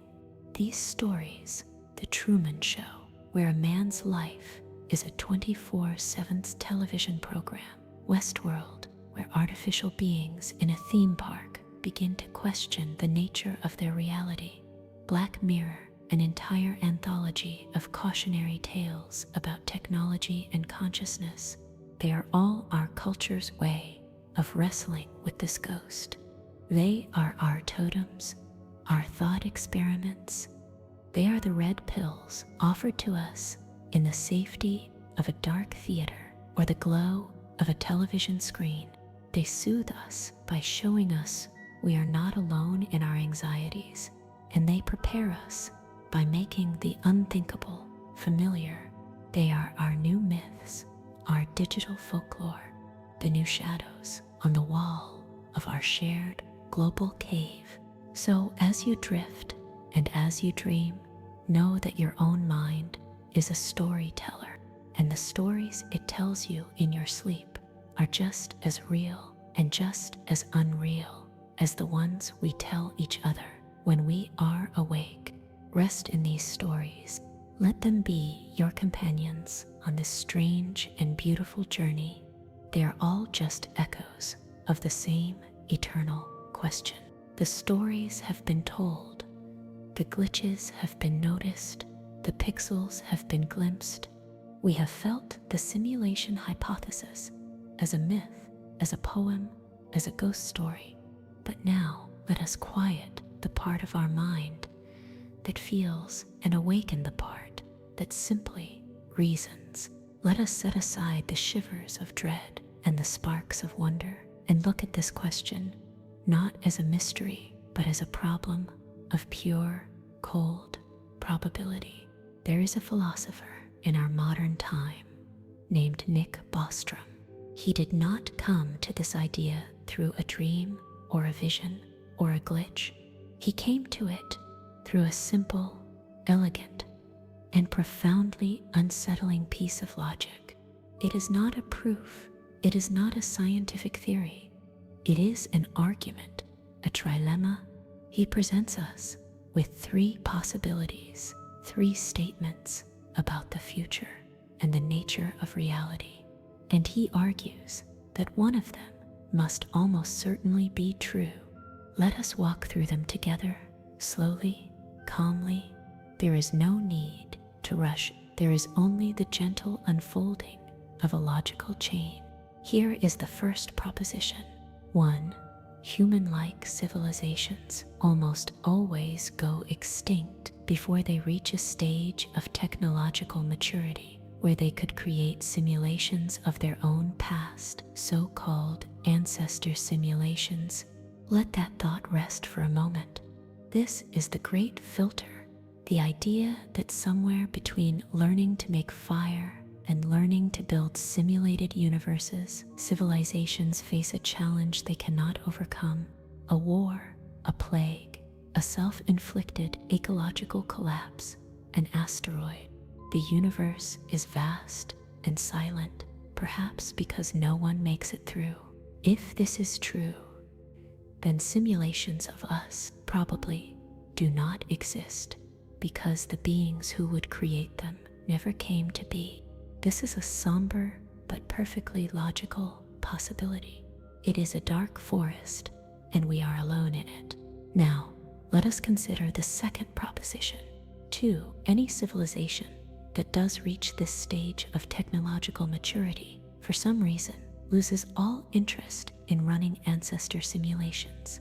Think about this. Perhaps they become so advanced that looking back at their primitive, chaotic past seems pointless and boring. Perhaps they develop a universal code of ethics that deems it morally wrong to create conscious beings and trap them in a simulated world without their consent, to make them suffer and die just for the sake of data or entertainment. Perhaps their consciousness evolves into a form we cannot imagine, and the very concept of individual history becomes meaningless to them. They have better things to do than to replay the old games. If this is true, then even though the power to create simulations exists, it is never used, and therefore we are not in one. This is a hopeful, but also perfectly logical possibility. The universe is full of wise, transcendent elders who respect the sanctity of consciousness. Now, breathe and let us turn to the third and final proposition. 3. We are almost certainly living in a computer simulation. This is the one that catches in the throat, but follow the logic gently. If the first proposition is false, meaning that civilizations like ours do not always go extinct, and if the second proposition is also false, meaning that when civilizations do get the power, they do run these simulations, and not just one or two, but millions, billions of them, for science, for art, for entertainment, then think about the numbers. This is the heart of the argument. It is a simple game of statistics. For every one single base reality, the original physical universe, where the supercomputers are first built, there will be countless simulated realities, billions of simulated worlds, with trillions of simulated beings, all living out their simulated lives, believing their world is the original, the real one. Now, ask yourself a simple question. If you have a lottery with one red ball and billions of blue balls, and you reach in and pull one out at random, what color will it be? The odds are overwhelmingly, crushingly in favor of it being blue. And so, if countless simulated consciousnesses exist, and only one original lineage of consciousness exists, what are you more likely to be? You, with your awareness, your thoughts, your life. The odds suggest that you are not the red ball. The odds suggest that you are not living in base reality. The odds suggest that you are living inside one of the simulations. That is the argument. It does not rely on finding glitches or interpreting ancient myths. It is an argument of pure, dispassionate probability. Bostrom says we must choose one of the three: extinction, disinterest, or simulation. Many modern thinkers, technologists, people who build our own primitive simulations have found this logic compelling. Elon Musk, a man who builds rockets and dreams of Mars, has said that the odds that we are in base reality are 1 in billions. He looks at the progression of our own video games. 40 years ago, we had Pong, 2 rectangles, and a dot. Now, we have photorealistic, 3-dimensional worlds that millions of people can enter simultaneously from all over the planet. What will our games look like in 40 years, or 1,000 years, or 1,000,000 years? They will be indistinguishable from reality, and we will be able to run them on any device, and we will run billions of them. So, we are on a trajectory to becoming the very beings who create the simulations, unless we go extinct first or lose interest. And so the trilemma looks back at us. Which future do you choose? This argument does not need to cause fear. It is an exercise in intellectual humility. It gently suggests that we should not be so arrogant as to assume that we are the special ones, the original ones. It places us as a probable instance among countless others. It is a Copernican revolution for our sense of self. First, we thought we were the center of the universe, and Copernicus showed us we were on a small planet orbiting a humble star. Then, we thought we were a special creation, and Darwin showed us we were a branch on a vast tree of life connected to every other living thing. And now, this argument suggests that our entire reality may not be the original reality, but one of many, a copy, an instance. Each step has moved us further from the center. Each step has made us less special and more connected to a larger whole. And what does it change, really? If you are a character in a simulation, the rules of the simulation are still your reality. Gravity still works. Kindness still matters. The beauty of a sunset is still beautiful. Your experience is your own. The logic is simply a whisper, a quiet piece of code running in the background of your mind, suggesting that the stage may be grander and stranger than you had imagined. So let this logic soothe you. It is clean and clear and calm. There is no monster, no demon. There is only probability unfolding like a silent cosmic flower. Rest in the logic. Let your mind float on its simple, powerful current. You do not need to choose one of the three doors. You can simply be at peace with the fact that the doors are there. Let the argument dissolve. Let the chimes ring out in the silent, calculating space, and allow your awareness to simply be a single data point in a sea of beautiful, quiet possibility. The argument of logic is clean and cold and beautiful. It suggests we are a copy, an instance, one of many.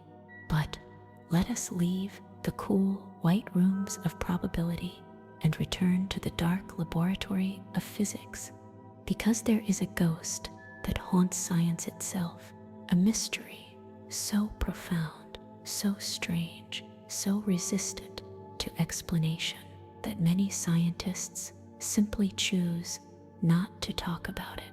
It is the point where the world of solid matter and the world of pure mind seem to touch. It is the strange and terrible and beautiful power of the observer. Let us begin with a simple experiment, an experiment so famous it has become a modern koan, a riddle that whispers from the heart of reality. It is called the double-slit experiment.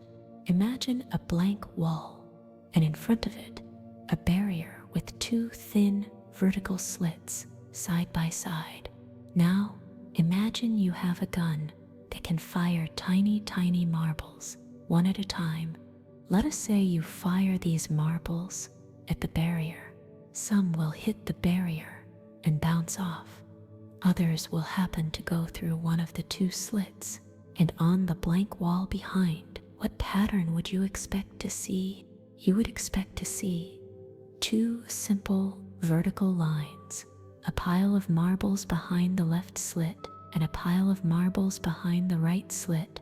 Simple, logical, what anyone would expect. Now, let us change the marbles for the smallest possible things, electrons, the building blocks of our world. Let's fire them one at a time at the two slits. We would expect the same result. Two simple lines on the wall behind. But that is not what we see. To the shock of physicists, when they perform this experiment, the electrons do not create two lines.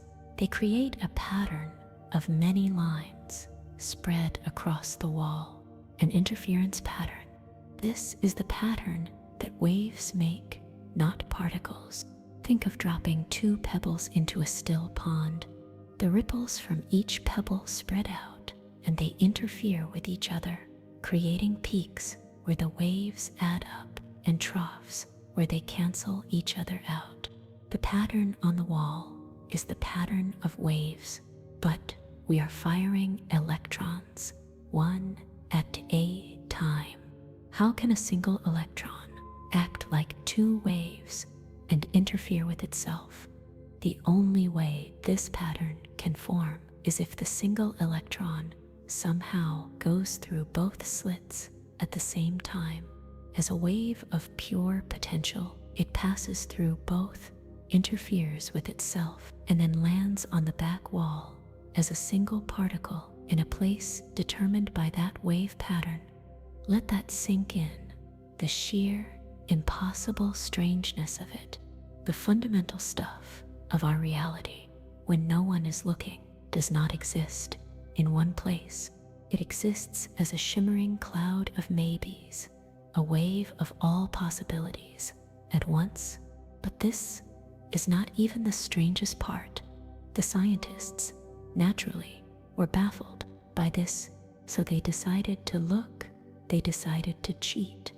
They placed a tiny detector right next to the slits, a detector that could tell them which slit did the electron actually go through, the left one or the right one.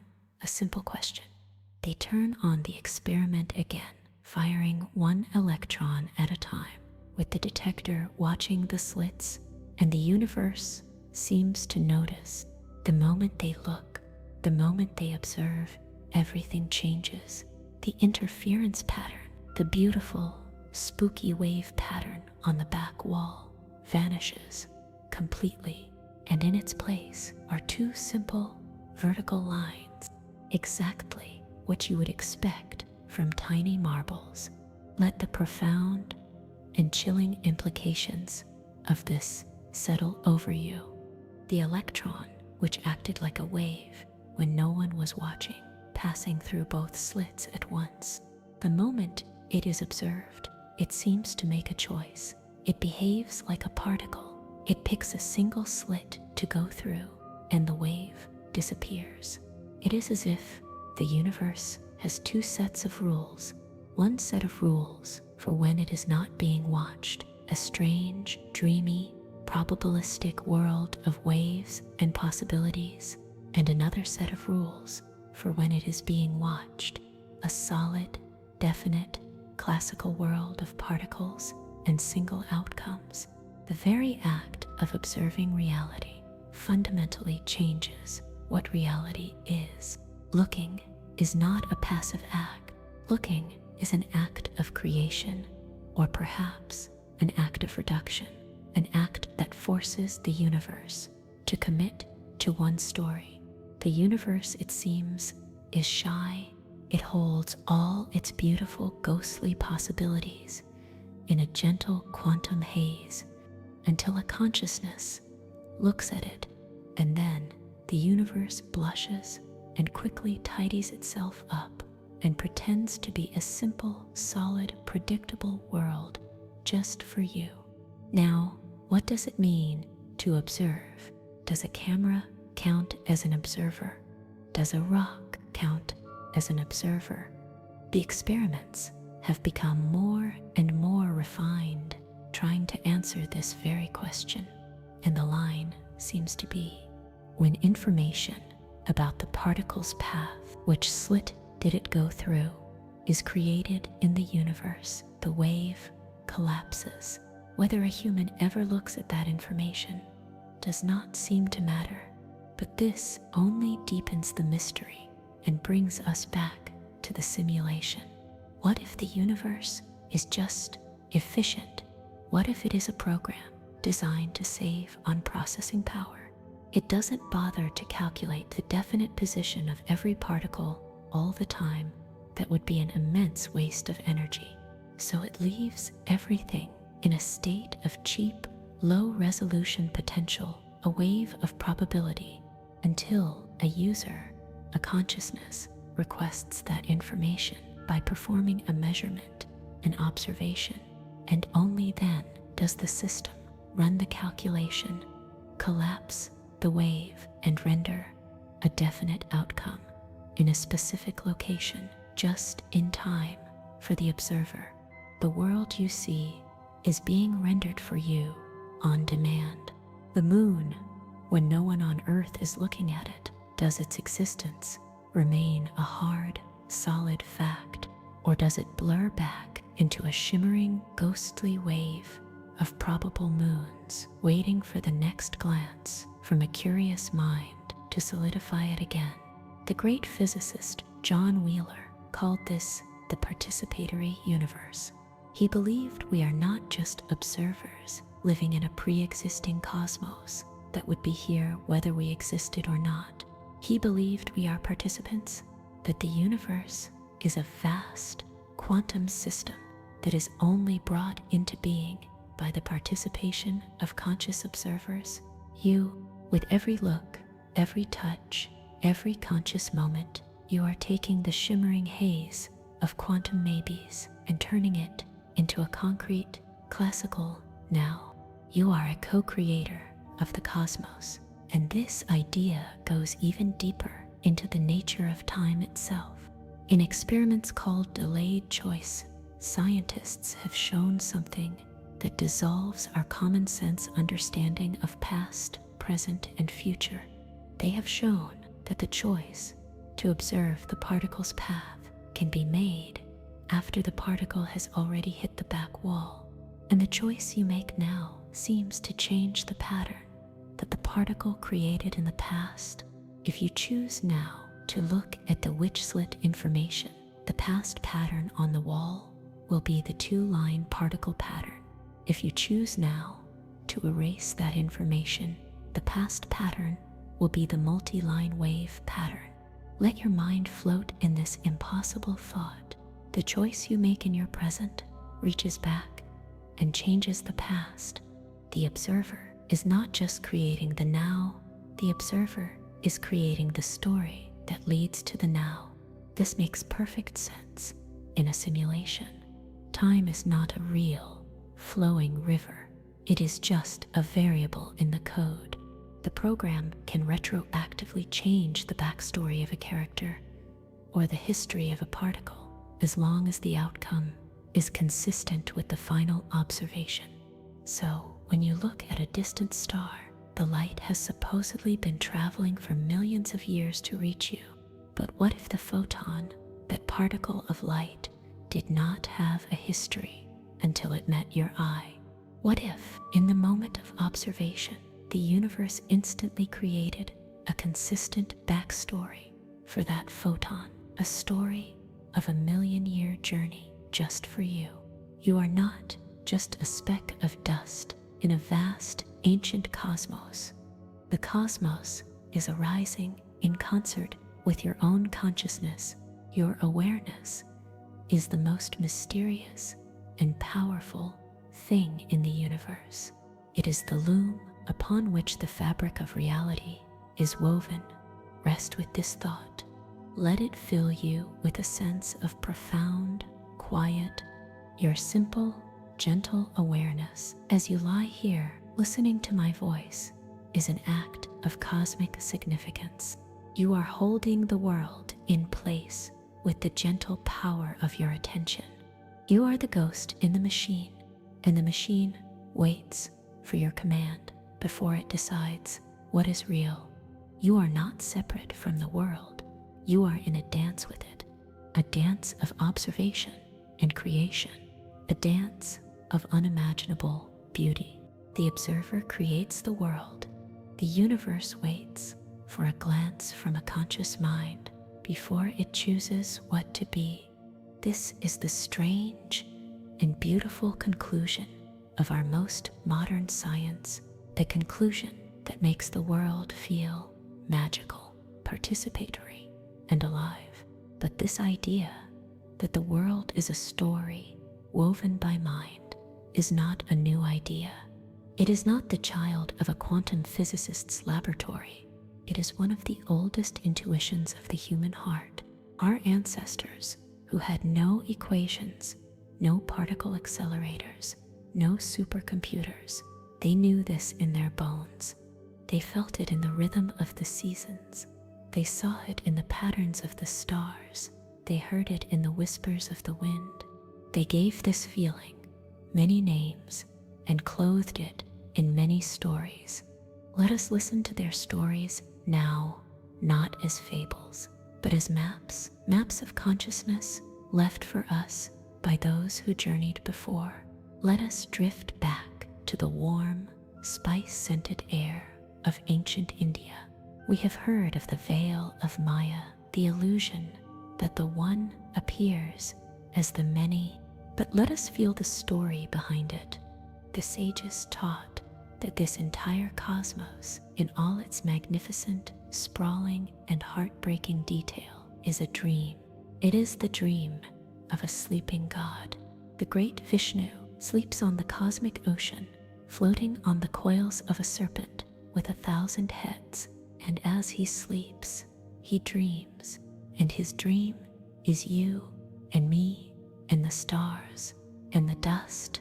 the rising of the sun is a thought in the mind of the sleeping god. The feeling of love is an emotion in the heart of the sleeping god. The endless cycle of birth and life and death is the gentle rhythm of the sleeping god's breath. We are characters in a divine dream, and our sense of being separate, our feeling of being an I've, a solid individual self, this is the heart of the illusion, the work of Maya. The purpose of our lives, the goal of enlightenment, is to realize from within the dream that we are a part of the dreamer, to awaken not from the dream, but within the dream, to see the face of the sleeping God in every face we meet, to feel his consciousness in our own. And when the dream ends, when Vishnu finally wakes, the entire universe will dissolve back into his being like a dream fading upon the moment of waking, until he sleeps again and dreams a new cosmos into existence. Does this ancient story not echo the things we have heard? A universe created by a consciousness, a reality that is fundamentally a thought. Let us now travel to a different desert under a different sky to listen to the whispers of the Gnostics, the mystics of the secret knowledge.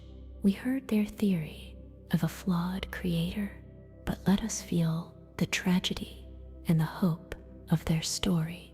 They believed that our world is indeed a simulation, but a bootleg copy, an unauthorized creation. The true God, the source of all, is pure, perfect, spirit beyond all description. But one of its children, a lesser God, an arrogant, ignorant artisan, looked upon the spiritual realm and tried to copy it, but he could only work with the materials he had, matter, flesh, the clumsy stuff of the physical world. So he built our universe, a masterpiece of engineering, beautiful, intricate, but ultimately a cage. He built it as a labyrinth, designed to trap us. He gave us pleasures to keep us distracted. He gave us pain to keep us afraid. He gave us the endless drama of survival, of ambition, of love and loss, to keep our eyes focused on the shadows on the wall of his cave, so that we would never look up, so that we would never remember who we really are. Because inside each of us, the Gnostics taught, is a tiny, captured spark of the true God, a shard of divine light, a splinter of pure spirit trapped in the machine of the body, imprisoned in the simulation of the material world. Our feeling of longing, our sense that we don't quite belong here, our search for meaning, this is the trapped spark remembering its home. This is the ghost in the machine rattling its cage. And for the Gnostics, waking up, achieving gnosis, was the process of remembering your divine origin.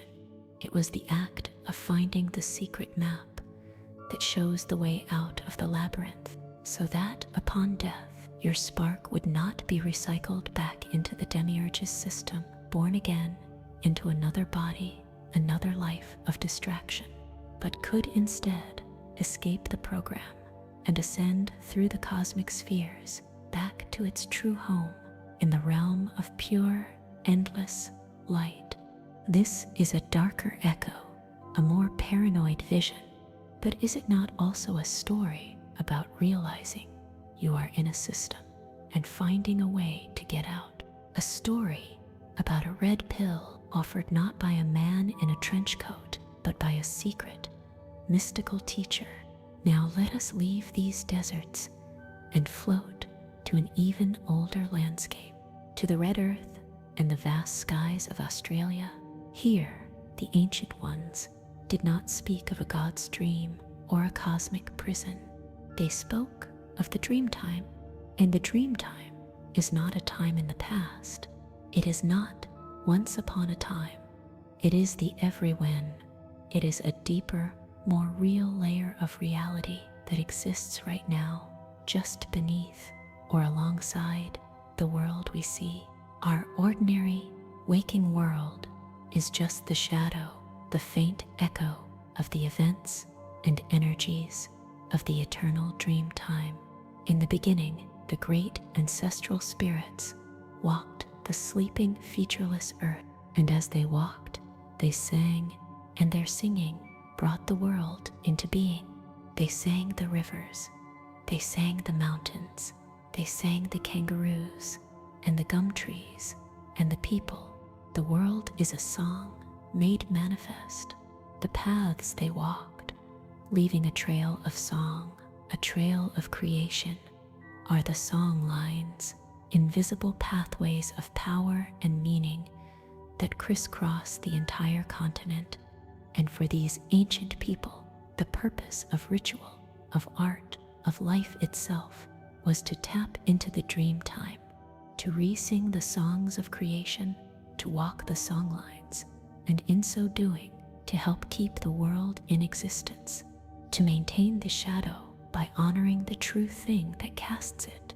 This is a profound idea, that reality is not a solid, pre-existing thing, but something that must be constantly, actively maintained through consciousness, through participation, through song, that the world is made of information, a song, a code, and that we are the singers, the participants who keep the music playing. A sleeping god, a flawed artisan, a world sung into being. Do you hear the harmony between these stories? Different notes, different instruments, but the same haunting melody. This world is a veil. This world is a shadow. This world is a reflection of something deeper, truer, and more real. And the purpose of a human life is to learn to see beyond the reflection. These are not just stories.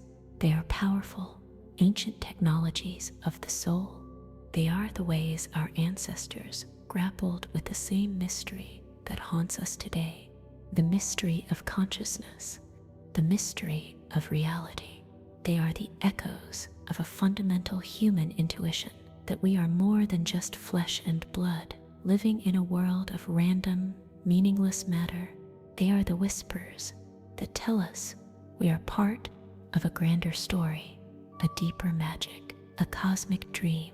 So as you lie here on the edge of your own nightly journey into the dream time, let these ancient echoes be your lullaby. Let them comfort you with the knowledge that your own quiet wonder is shared by countless generations. You are a dreamer in a world of dreamers, and the stories are here to guide you home. Rest now in the firelight of these ancient myths. You are safe in the oldest story ever told. We have journeyed far into the land of ghosts and shadows and code. We have seen our world as a dream, a hologram, a program running on a cosmic machine. We have listened to the whispers of glitches and the logic of probability and the echoes of ancient myths. And it is easy, so easy, to get lost in the beauty of that grand, intricate idea.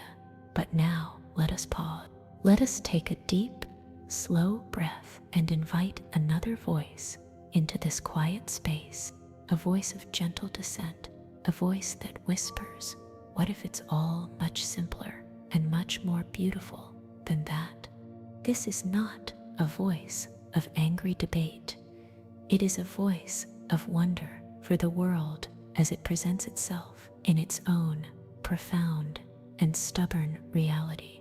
Let us listen to the truth of the physical.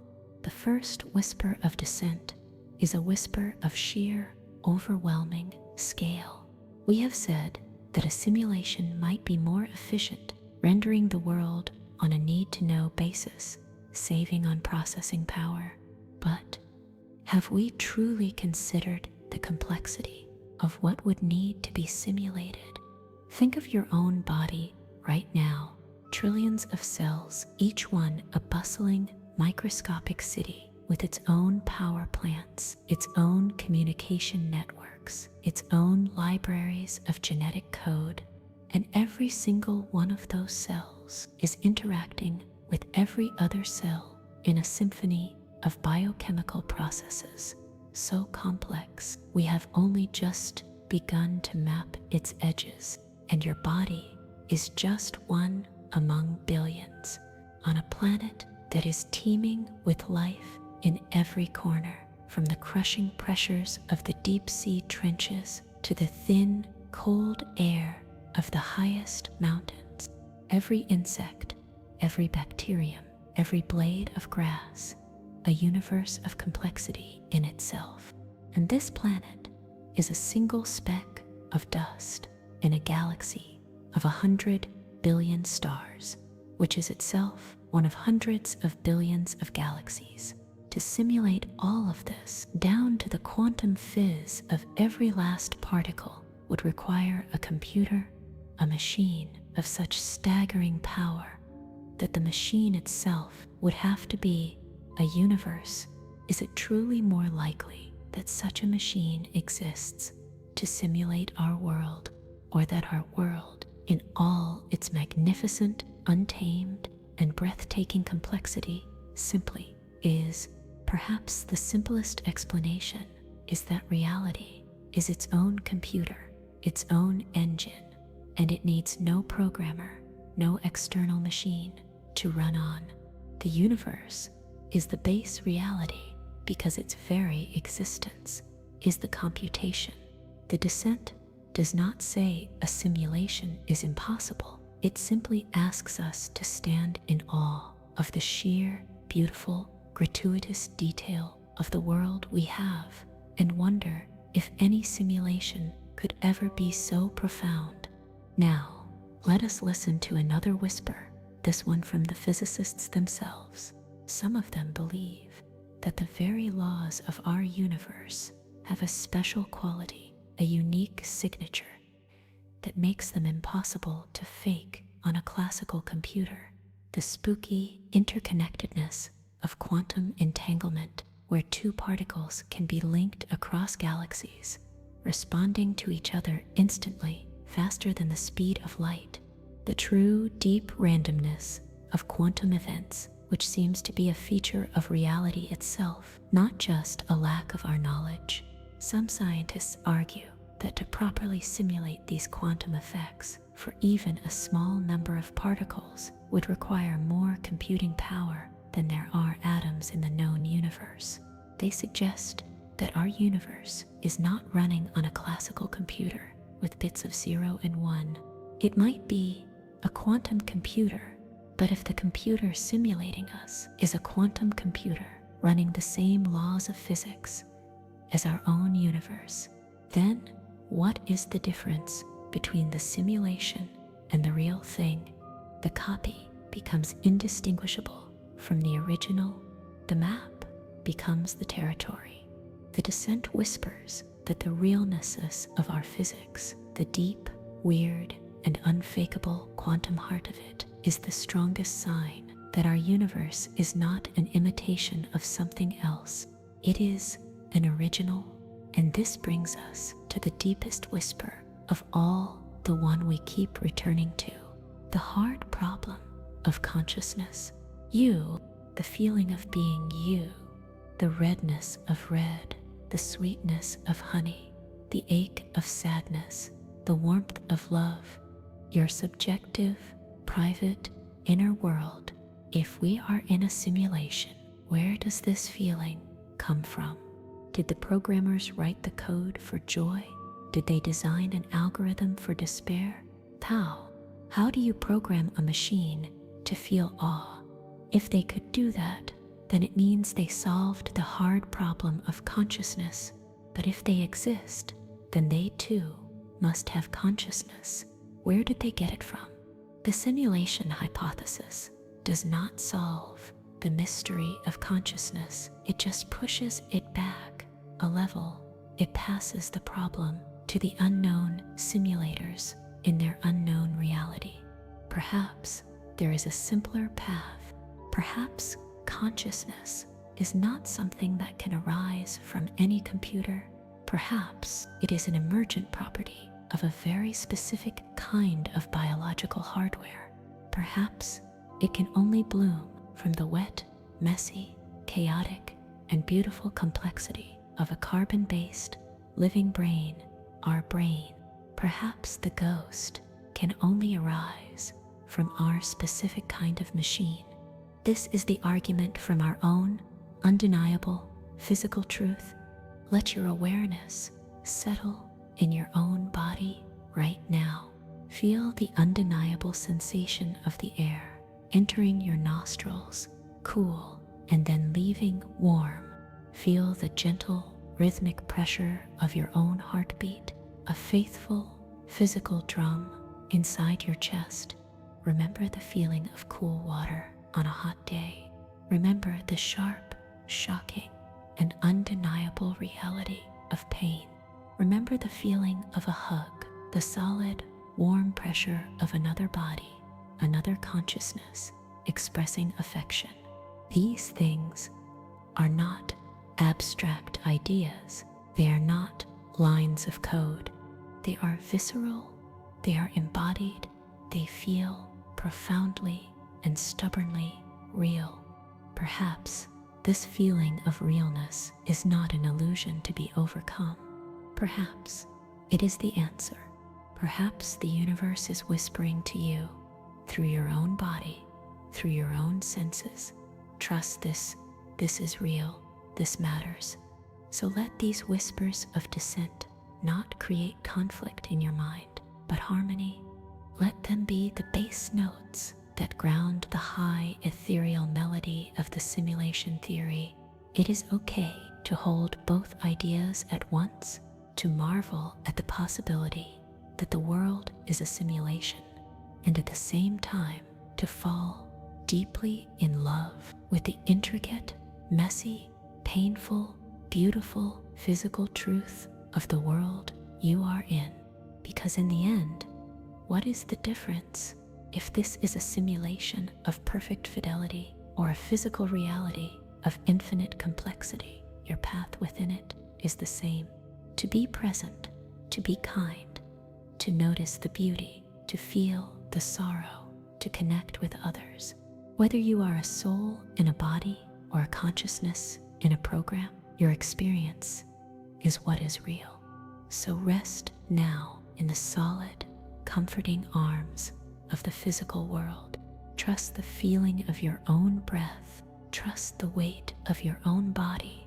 Let the gentle sounds of the wind and the waves remind you of the great, beautiful, and perhaps perfectly real world that is holding you as you drift off to sleep. The world is real. Its beautiful, stubborn, physical truth sings to us through our very bones. And the world is a dream, a grand, intricate, and shimmering illusion. We have held both thoughts in the palms of our minds, like two smooth, heavy stones. But what if the line between them is not a line at all? What if it is a door, a revolving door, that one can learn to gently push? Let us talk now about an art form, a skill of the sleeping mind, the art of lucid dreaming.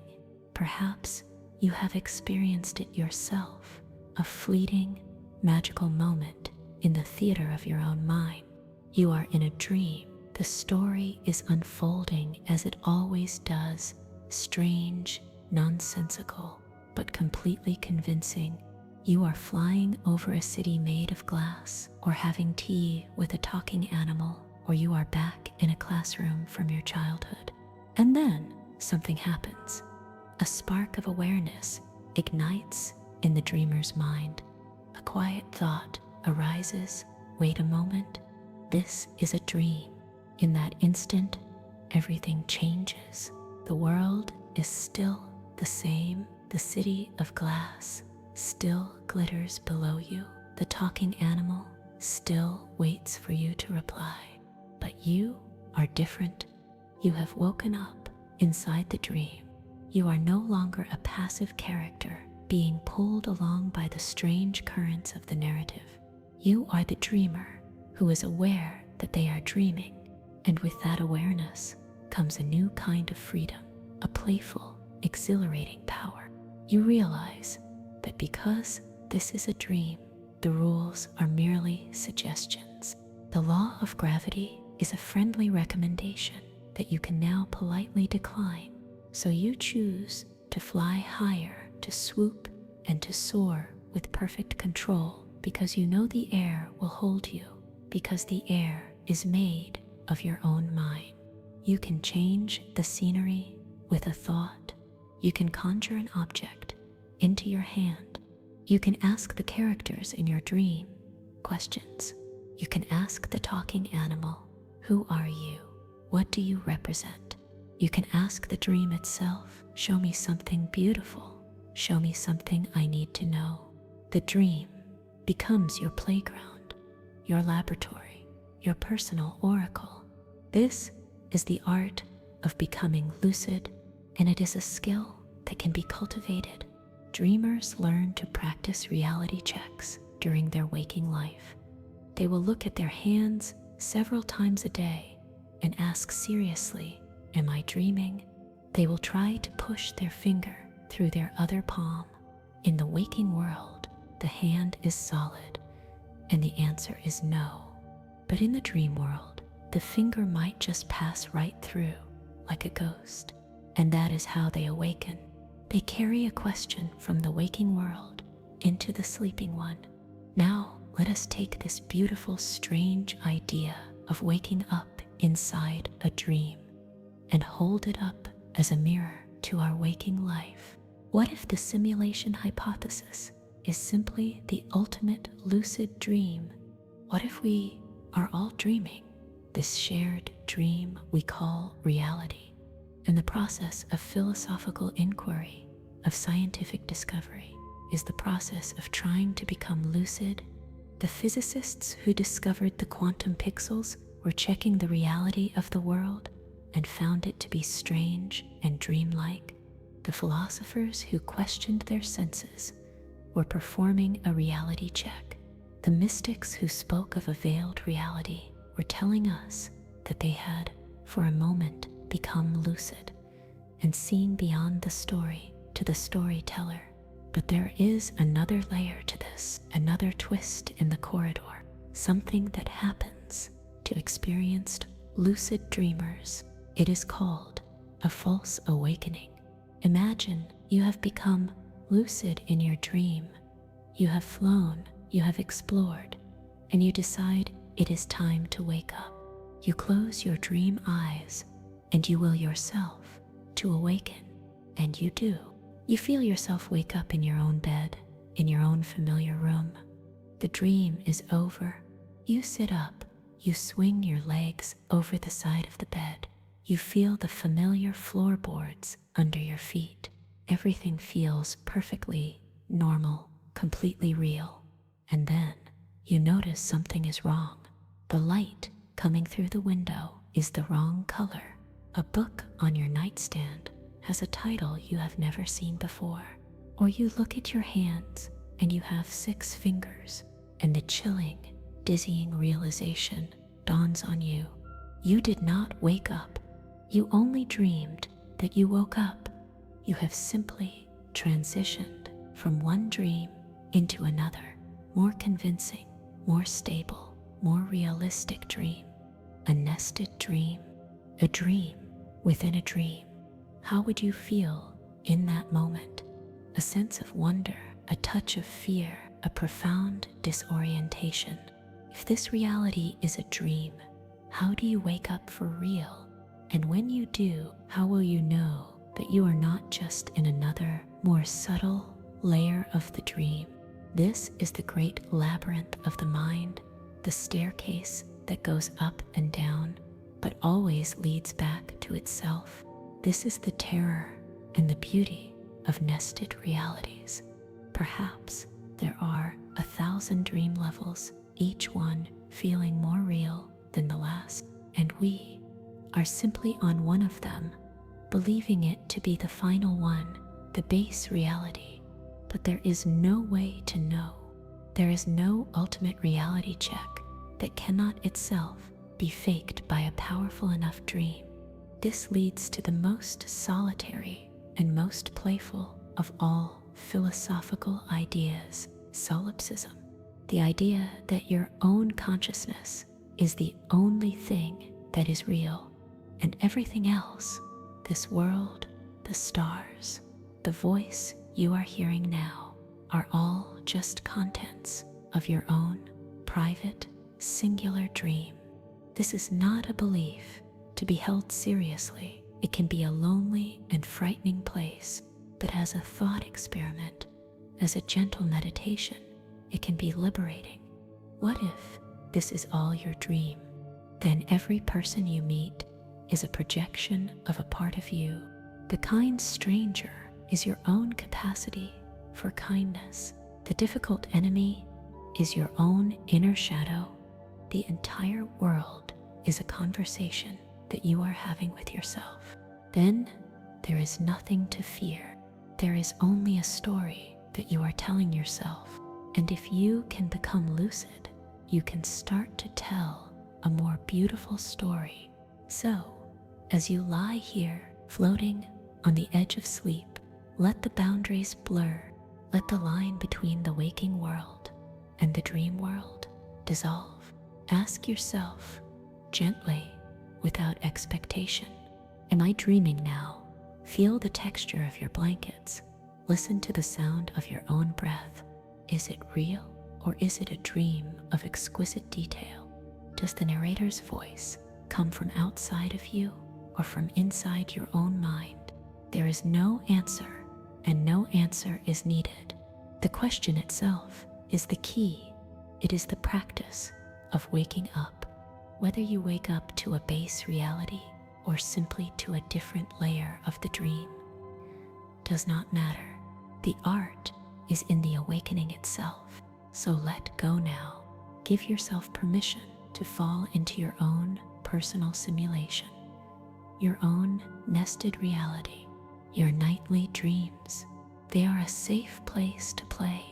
They are a place to fly, to explore, to ask questions. They are your own private universe waiting for you.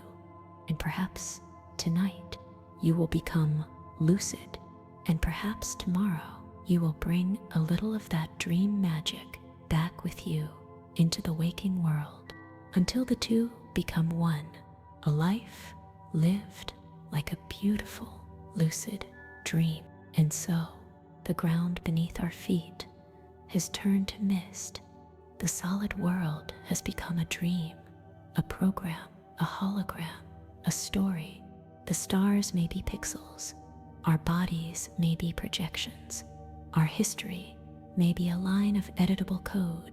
We may be sleeping gods or trapped sparks or characters in a game we do not remember starting.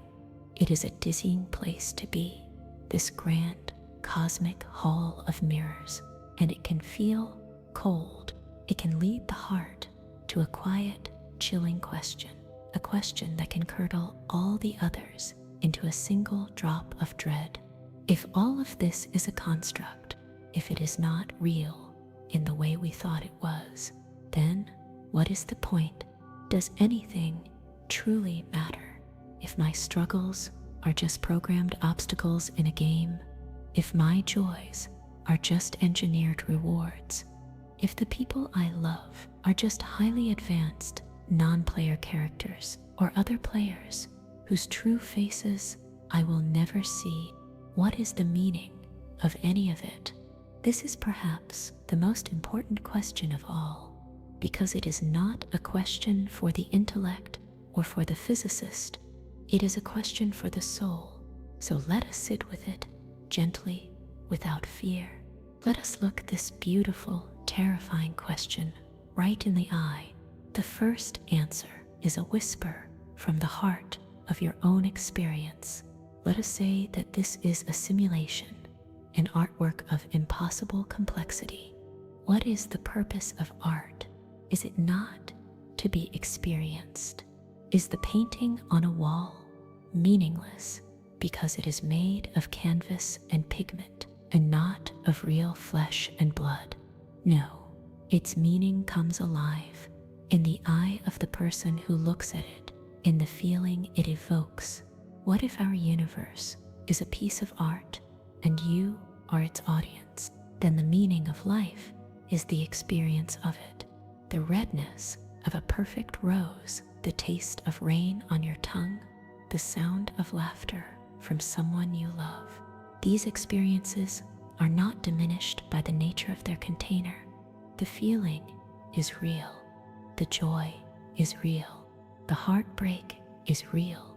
Even if the world is a simulation, your consciousness is the apparatus that experiences it, and that experience is the raw, undeniable data of your existence. So perhaps the point is simply to feel as deeply and as richly as possible, to be present for the masterpiece that is unfolding moment by moment all around you and within you. Perhaps the meaning of life is not a destination to be found, but the texture of the road under your feet. Now, let us consider another possibility. What if this is a game? What makes a game meaningful? Is it just the winning, the reaching of the final level? Or is the meaning found in the way you choose to play? Imagine a vast multiplayer game where all the other players are other consciousnesses, just like you. They are all trapped in the same beautiful illusion with the same questions, the same fears, the same hopes. Suddenly, your actions have weight. Suddenly, there are stakes. The most meaningful events in any game are the interactions between the players, the moments you choose to help someone who has fallen, the moments you choose to form an alliance, to share your resources, to work together, to overcome an obstacle, the moments you choose to show compassion, to forgive, to connect. What if the entire point of this grand cosmic game is to see how we treat each other? What if kindness is the highest scoring move? What if love is the only way to truly win? In this view, the simulation hypothesis does not make life meaningless. It makes our ethics paramount. It suggests that we are all fundamentally connected, not just by biology, but by the very code of the system we are in. Harming another player is like corrupting a part of the game for everyone. Lifting another player up improves the quality of the shared experience. The golden rule, do unto others as you would have them do unto you, becomes the ultimate strategy guide for navigating the simulation. And what of the purpose of the simulators themselves? Why would they create such a thing? Let us imagine for a moment that they are our descendants, and this is an ancestor simulation, a historical archive, a way to study their own past. If that is true, then our lives are a lesson for the future. The choices we make, the societies we build, the problems we solve or fail to solve are all data points in their great library.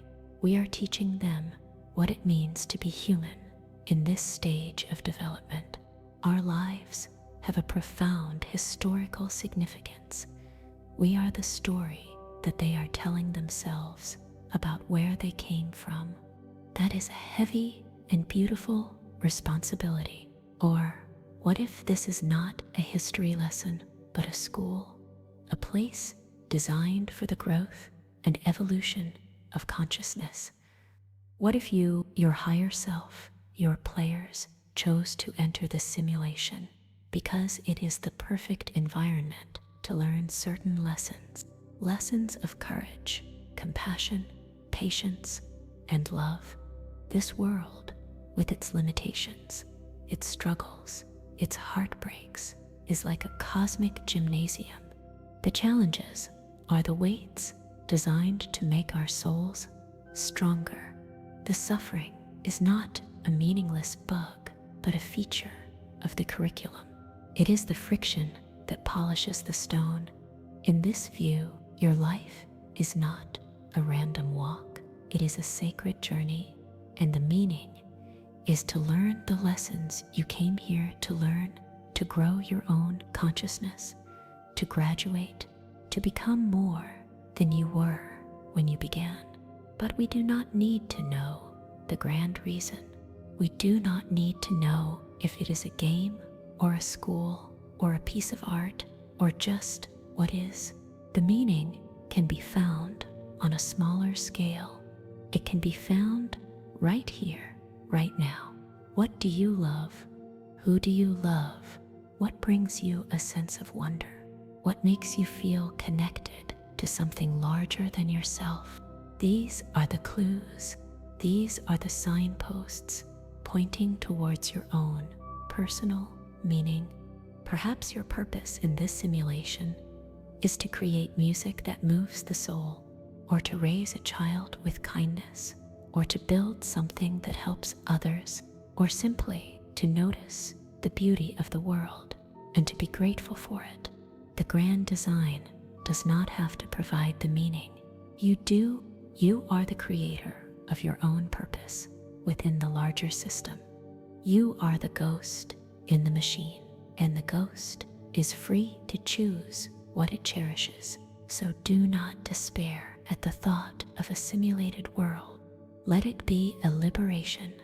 If this is a dream, let us dream a beautiful dream together.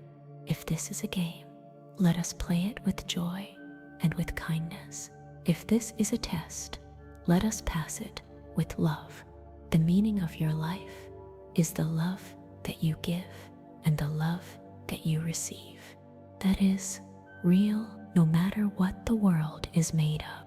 The meaning of your life is the beauty you perceive and the beauty you create. That is true, even if it is all an illusion. So rest in this profound peace. The search for meaning ends when you realize you are the one who creates it. Let the gentle music remind you of the song that only your heart can sing, and let that be enough. And so we arrive at the end of our long journey together. We have walked through ancient caves and lonely rooms. We have stared into the heart of a black hole and shrunk ourselves down to the size of a single pixel. We have listened to the whispers of ghosts and the logic of mathematicians. We have dreamed within dreams. And now, after all of it, here we are. Here you are, lying in the quiet dark, listening to the sound of a voice, feeling the gentle weight of your own body. We have taken the solid world and shattered it into 1,000 glittering pieces of doubt and wonder. And now it is time to let the pieces fall where they may. It is time to let the question dissolve. The question, is this real, was a beautiful boat. It has carried us across a vast ocean of thought. It has shown us incredible new shores, but we were never meant to live on the boat. It has served its purpose, and now we can step off onto the simple, solid ground of this very moment. Breathe in and breathe out. Feel that gentle rise and that gentle fall. Is that breath real, or is it a simulation? Does the air have molecules, or is it just information? Let the question go. It no longer matters. The breath is happening. The experience of breathing is here, and that is the only truth you will ever need. Let's gather all the possibilities, all the stories we have told, and hold them in our hands like a bouquet of strange and beautiful flowers. Perhaps this world is a program running on a machine of infinite power, a perfect, flawless code. Perhaps this world is a dream in the mind of a sleeping God, a fleeting divine thought. Perhaps this world is a school a cosmic gymnasium to strengthen the soul. Perhaps this world is a game, a grand multiplayer adventure. Perhaps this world is a prison built by a flawed creator to trap the light. Perhaps this world is a song sung into being by ancestral spirits.